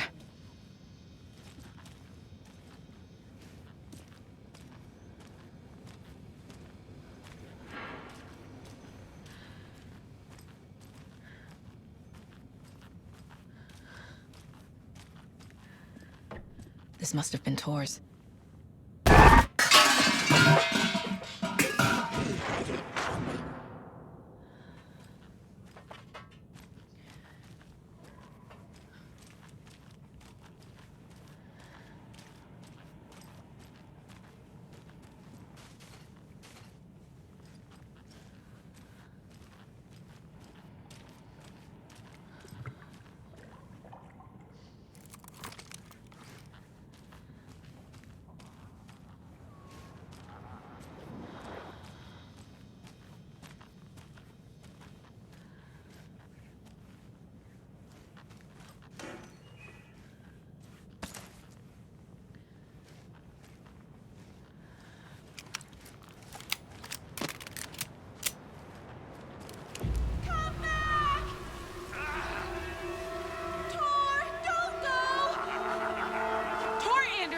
You come out of here this minute!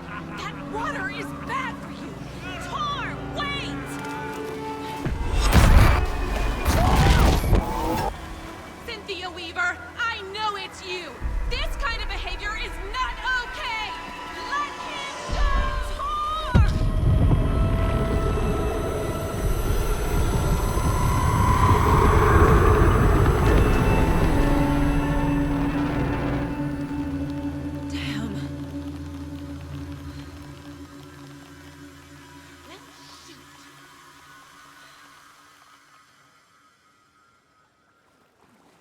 Tor? There's an overlap here. Did Cynthia pull Tor in? What was that? Where did Tor go? What on earth do you mean, Saga? Tor is resting in the wellness center. Remember? What? We both saw him go into the pond. Okay.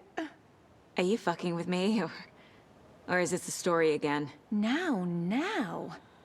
Let's cool it with the language. She's clearly lying to me. Why?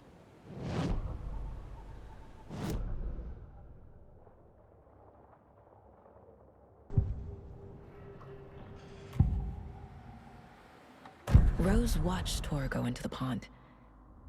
Why is she lying to me? The secret mission for Alan's #1 fan. The hero will say Wake has returned. We're all characters in his story. Gee whiz. I'm not his fucking character. But I can use that phrase to make Rose stop lying to me. Wake has returned. Cynthia took Tor. What happened to her? When the darkness touches your head, your bookshelf gets shuffled. I put her lamp in the shoebox. What do you call a lamp lady without her lamp? Is Rose talking about Cynthia or herself? Or both?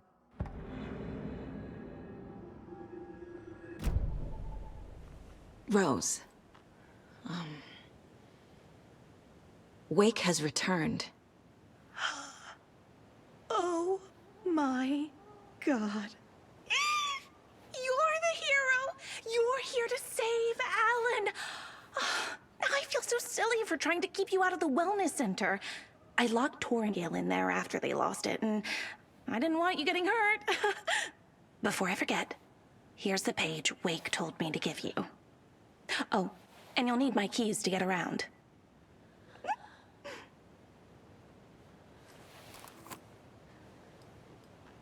Saga jabbed the selector on the jukebox, the missing record in its place. Saga couldn't have found it without Odin's help. A light bloomed in through the garden window. The horror story beat me to Tor. I have to rescue him. The key to this overlap is an old Gods of Asgard record. Odin will know more.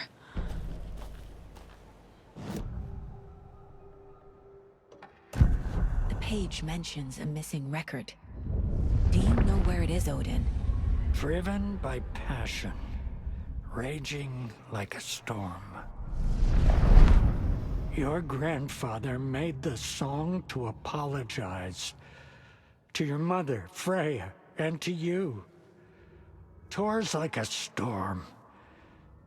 Your mother did the right thing, leaving with you, even if it broke your grandfather's heart. And mine.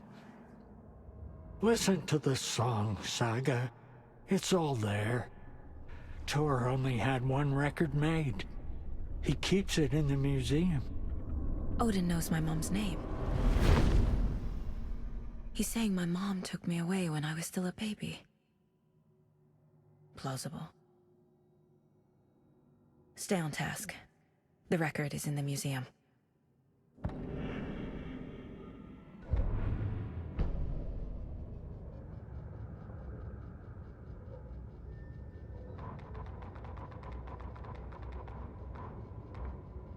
Saga jabbed the selector on the jukebox.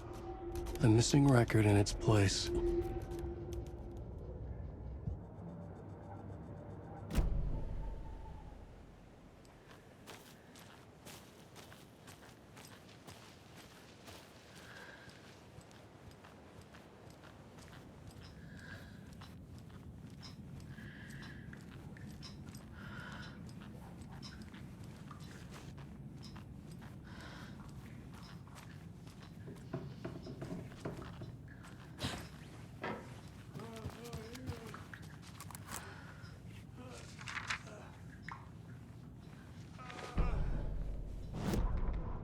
Odin Anderson stirred in his bed, his vision hazy, smudged. He felt weighted down by an ocean of dark water. Through the haze, he made out Saga. Odin felt useless. He wished he could tell Saga how his silly faces made her smile when she was young. Too young to remember. Odin used to joke that Tor was her grandfather, but he was the Allfather. He smiled at the memory. Odin was the kinder of the Anderson brothers. Tor lacked patience, more volatile. The brothers fought a lot, but they were inseparable. Now Tor was missing, dragged into darkness. Odin could feel it. Time was running out for both of them.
Anger's remorse.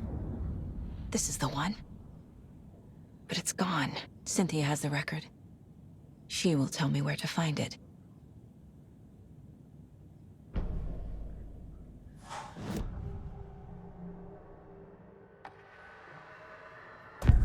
Cynthia targeted Tor specifically. Why him?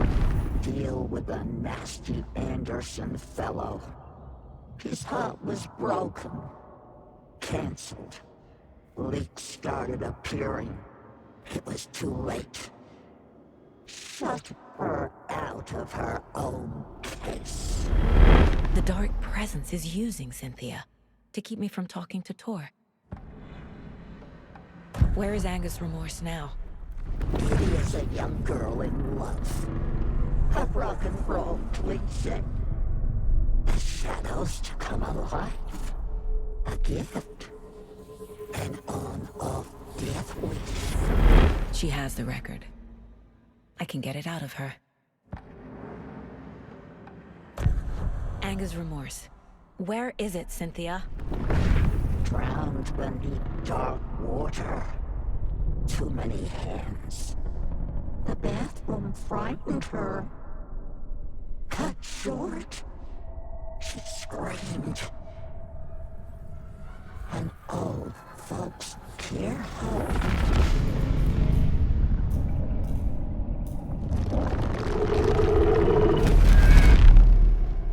The Angus Remorse record is in Cynthia's room.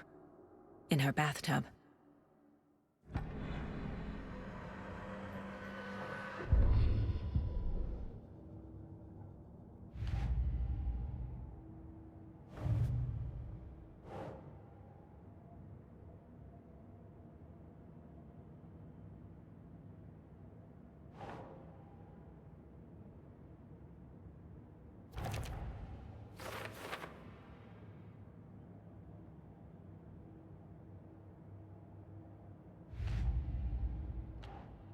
Yup. Already got the answers to these.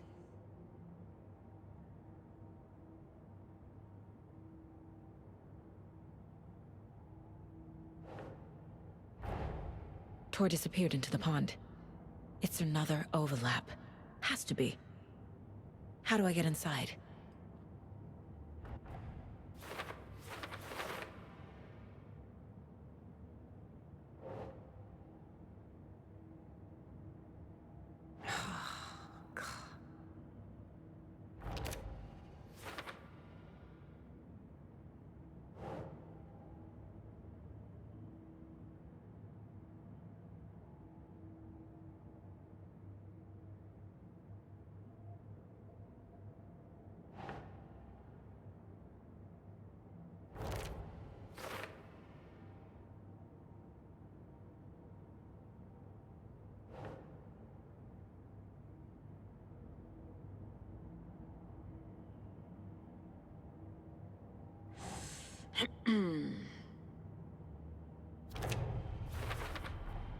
The page says the record will open the overlap. Or is the page predetermining it? Am I just playing into the story?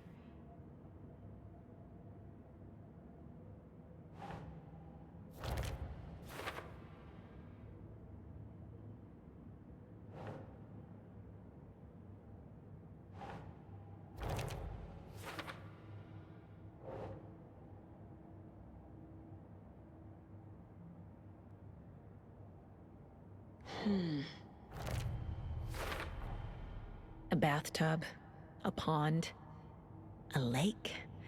There's a theme here.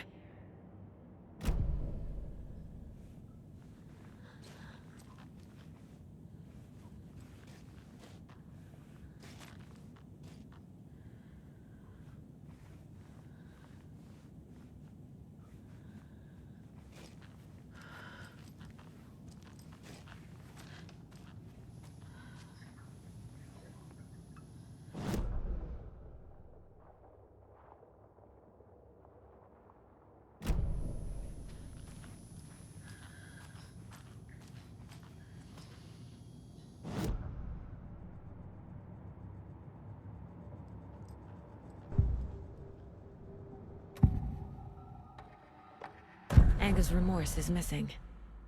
Who took it? Our shame becomes the pale horse. Oh, Tor. Bro. Tor's love for you is in that song. That's why Cynthia wants it, to ruin him. She made Tor lust after her. We fought one scratching hag years ago. Now he's fallen for another, and we might lose him for good. One less Anderson. That isn't going to happen. Cynthia has Tor in the overlap. Anger's remorse is the key to get there. I need to make Cynthia reveal its location.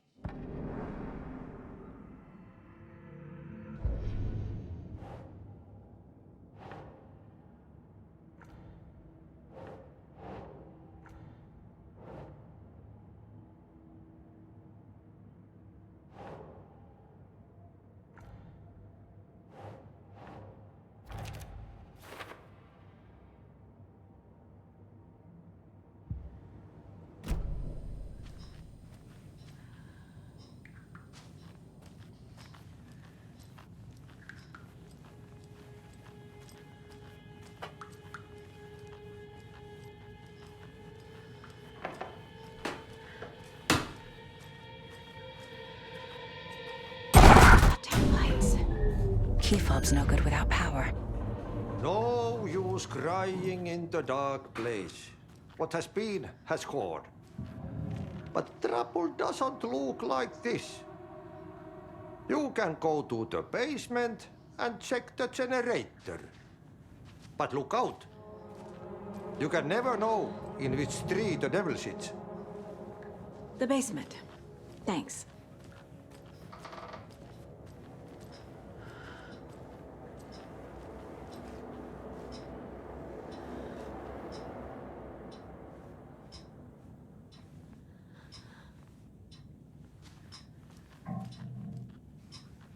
Do you know anything about the cult of the tree? Yes, yes. He who reaches for a spruce tree will stumble into a juniper. Bloom was one of them. He has kicked empty. I wouldn't want to be in his shoes, but I like his shoes. How did you know Blum was part of the cult? Oh, Fox never runs out of tricks. He's a crazy man, and he will show his ways. Bloom like to talk.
I need something to cut this.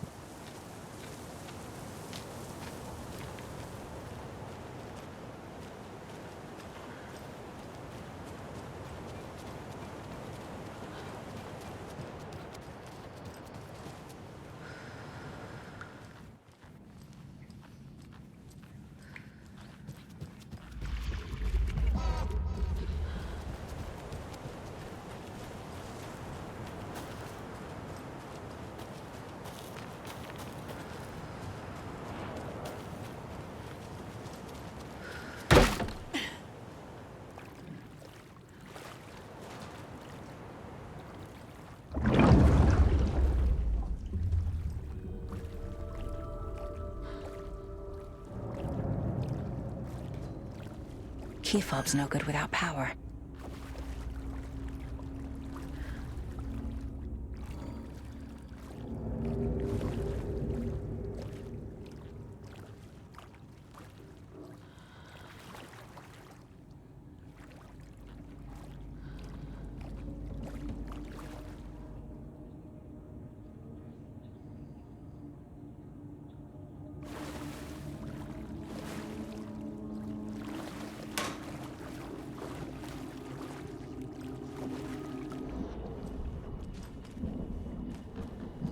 fuse is blown.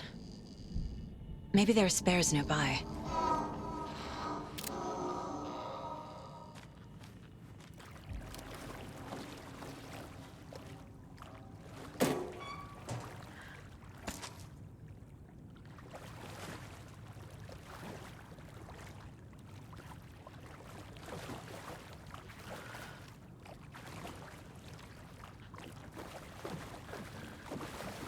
Can't be opened on this side.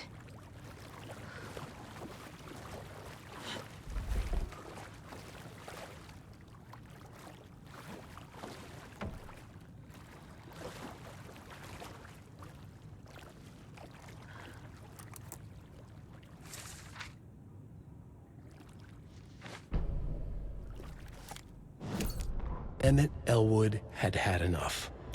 All his life, he'd been surrounded by the same small-minded, impolite, ignorant people in town. Their endless gossip, their nose-picking, chewing food with their mouths open, not washing their hands after visiting the restroom, and touching things. Touching everything. The world was going to hell. He'd watched day after day how all the nice things in life in Bright Falls were spoiled and ruined forever. There would be a just and terrible reckoning. Emmett had imagined many times how he'd make them pay. He had lovingly tended his anger, made it grow hotter. It was out in the open now. Ugly and slobbering, they reached at him with their unwashed hands. He beat them down, beat them until they no longer moved. And then he'd wash his hands with a strong antibacterial disinfectant.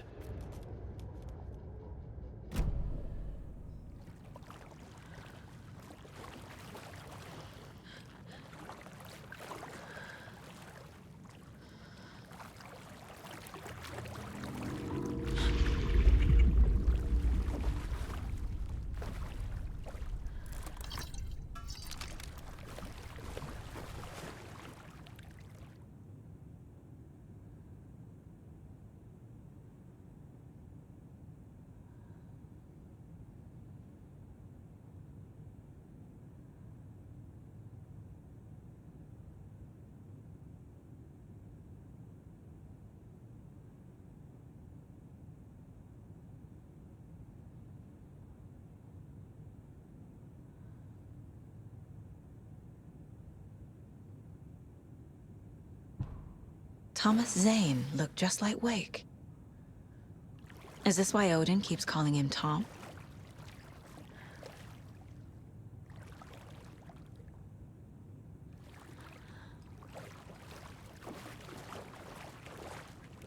The power's off.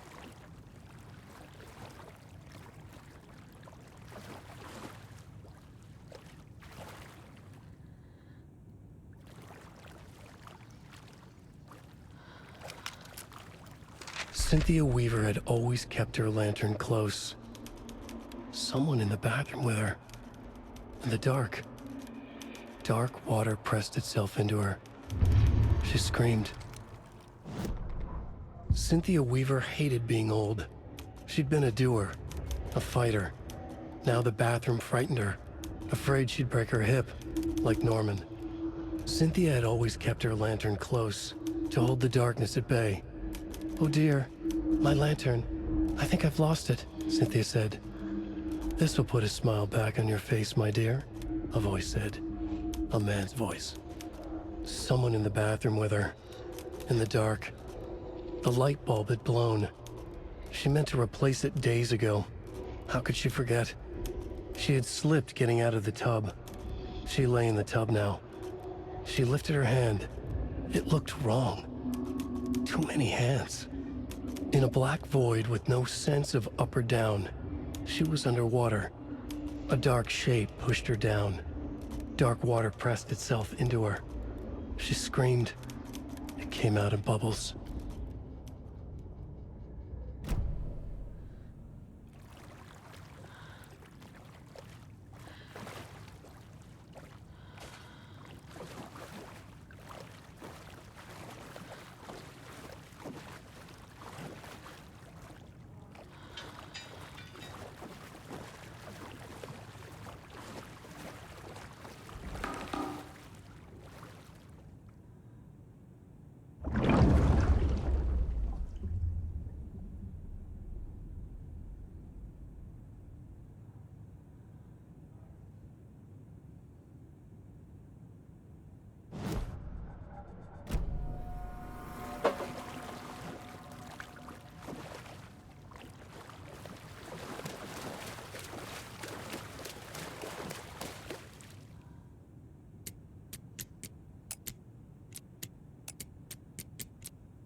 There.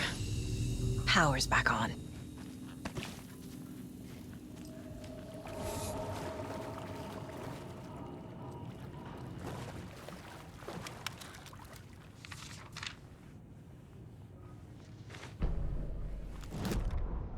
Wheeler used to be the agent of a manic-depressive celebrity writer, Alan Wake.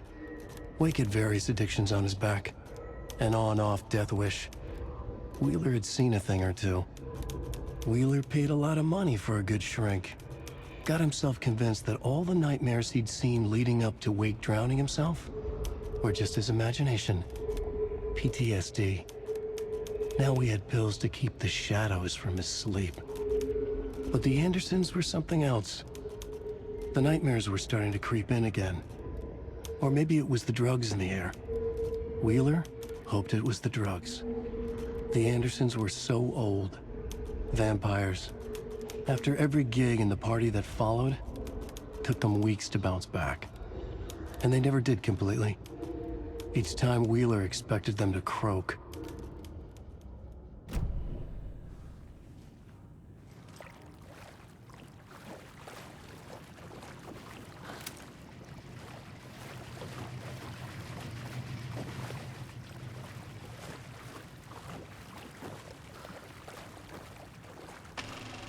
Is this something they watch on movie night?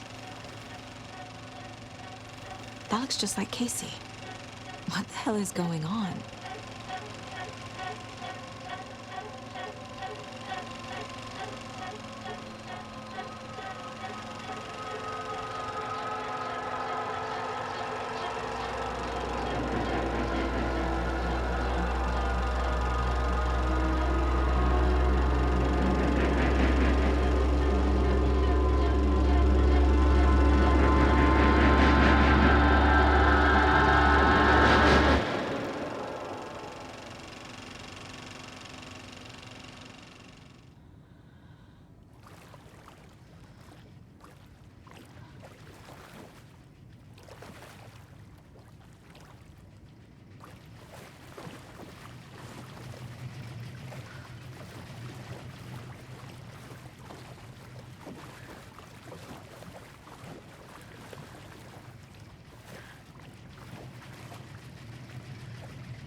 Shit.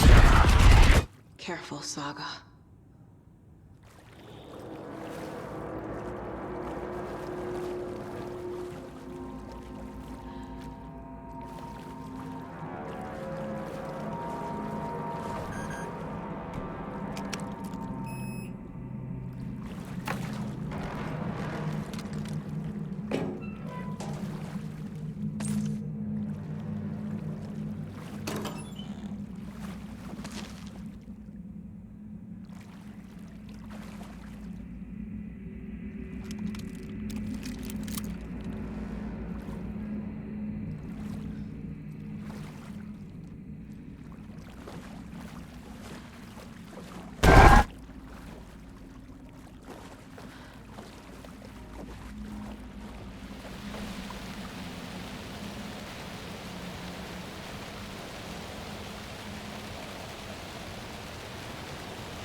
Fast to see! Pressing against the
was too late.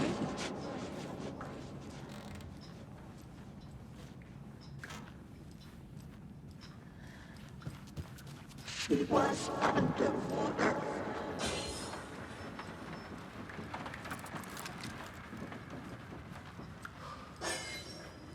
The nightmares were starting to creep in.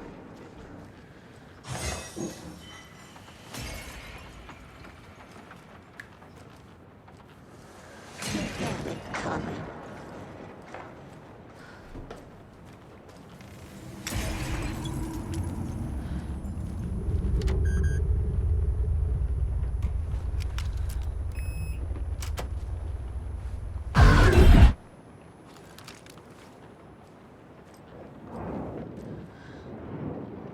A dam? Was Cynthia into civil engineering?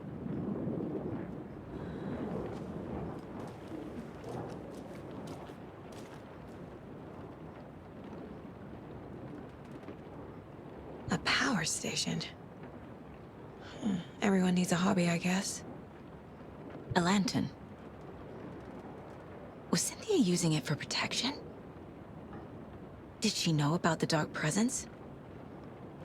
I feel like I'm missing some context here. I'm guessing the woman in this photograph was not Cynthia's favorite.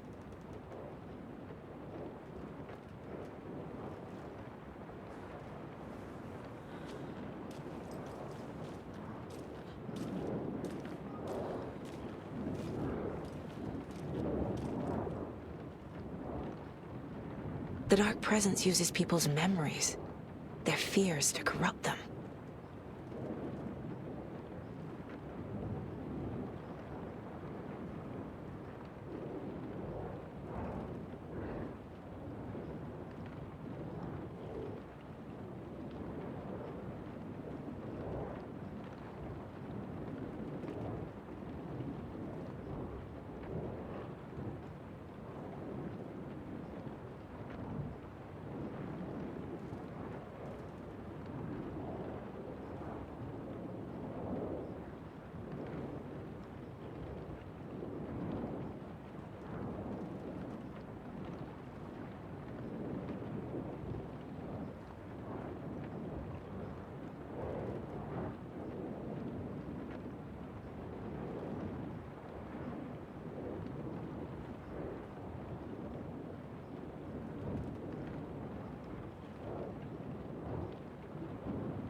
I need to get the clicker to wake and close this damn case before my family gets dragged any further into it.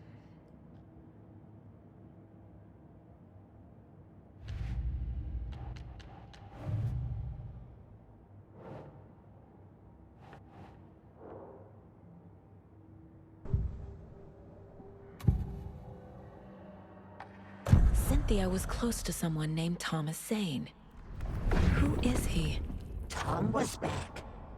Tom had enemies. In a fancy hotel. Just his imagination. The nightmare started to creep in.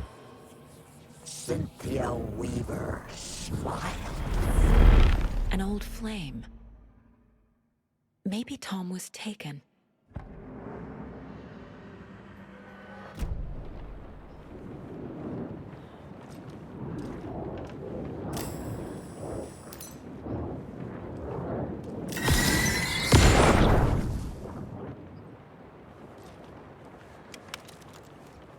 Cynthia would deal with the nasty Anderson fellow, Tor, always poking people with his hammer. He had it coming.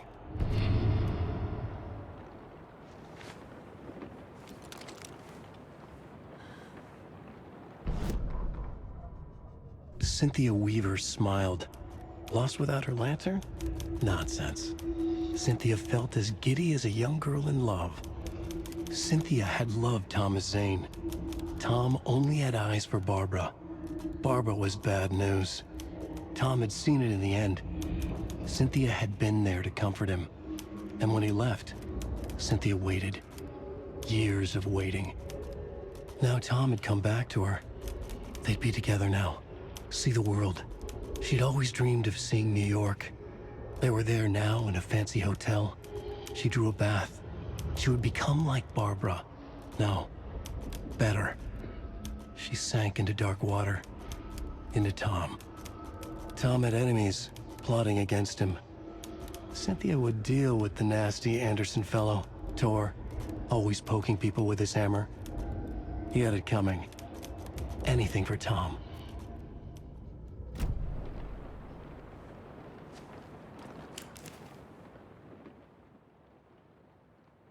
Anger's Remorse by Old Gods of Asgard. I need to play it in the jukebox. The dark water pressed itself into her.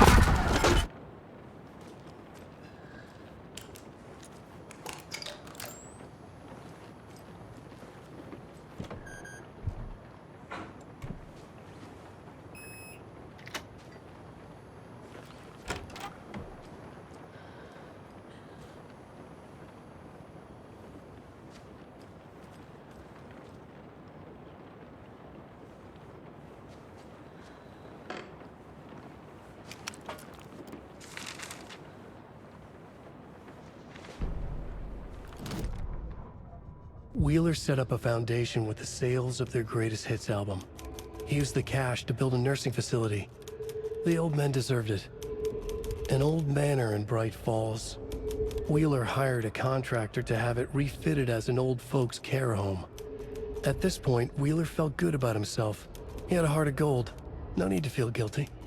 Wheeler left the work to the contractor and returned to New York City. He had done his part. It was time to turn over a new leaf. The contractors figured out Wheeler was gone for good. They took the money and ran. When the fall rains came, the leaks started appearing. Wheeler set up a foundation with the sales of their greatest hits.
The song will show me the way.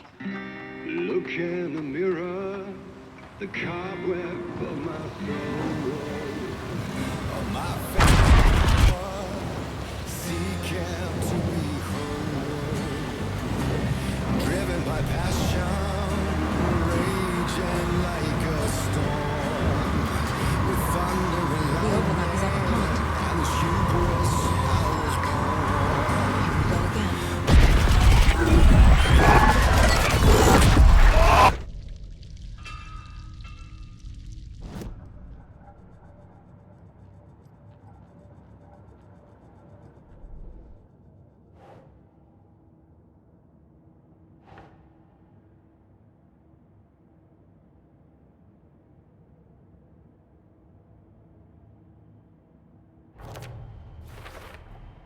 Overlaps require pieces of art to enter. Is that because of the dark place's focus on art?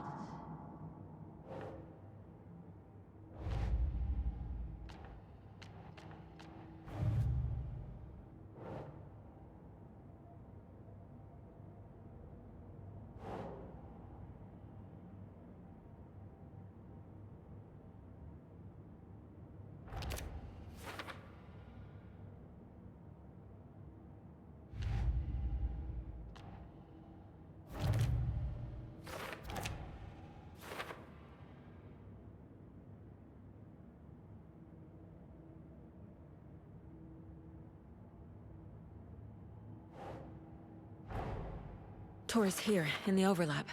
Gotta find him and get the fuck out.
This isn't real!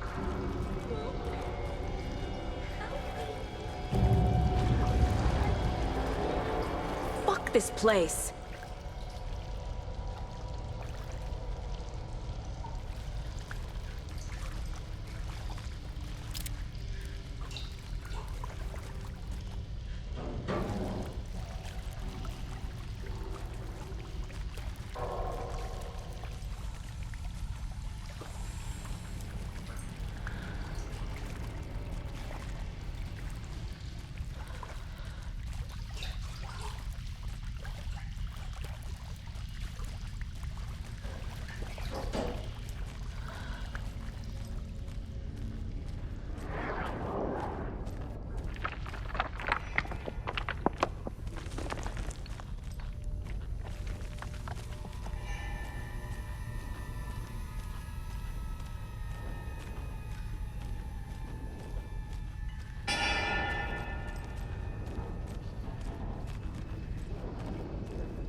Little Vikings.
The wall just disappeared. The light did that?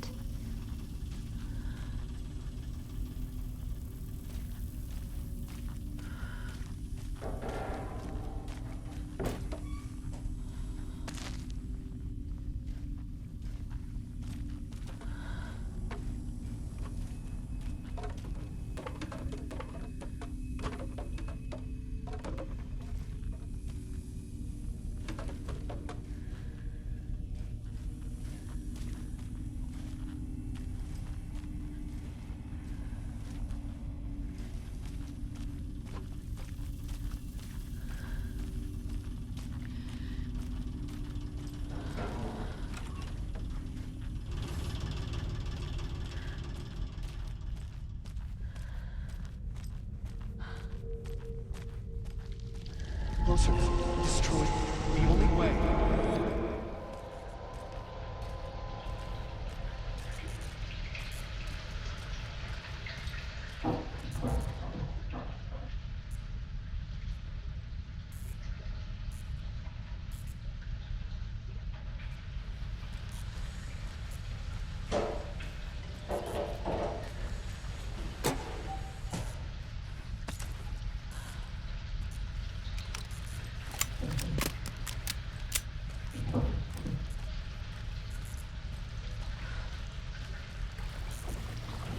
It's a loop, like the others.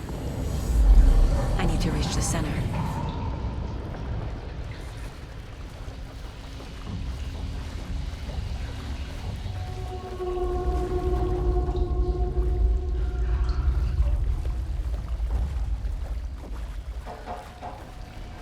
It was too late.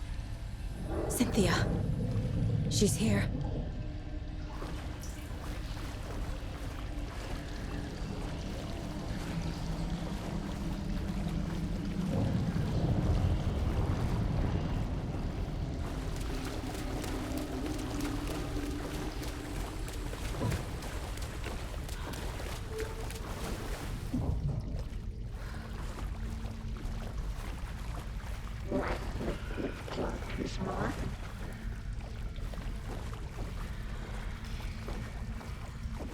A dead end.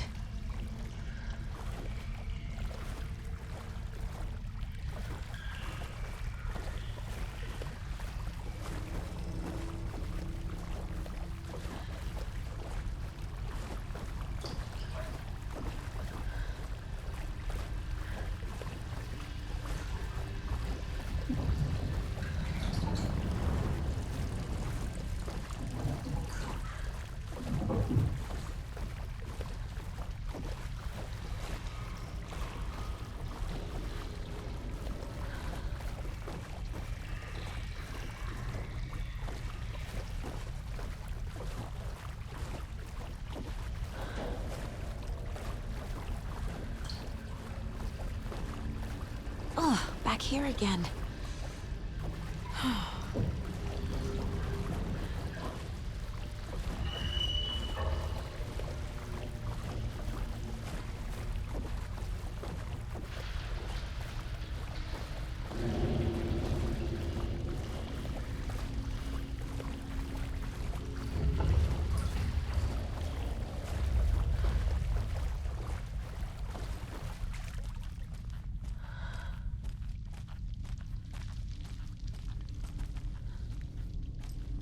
Locked. The key has to be nearby.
writing a story.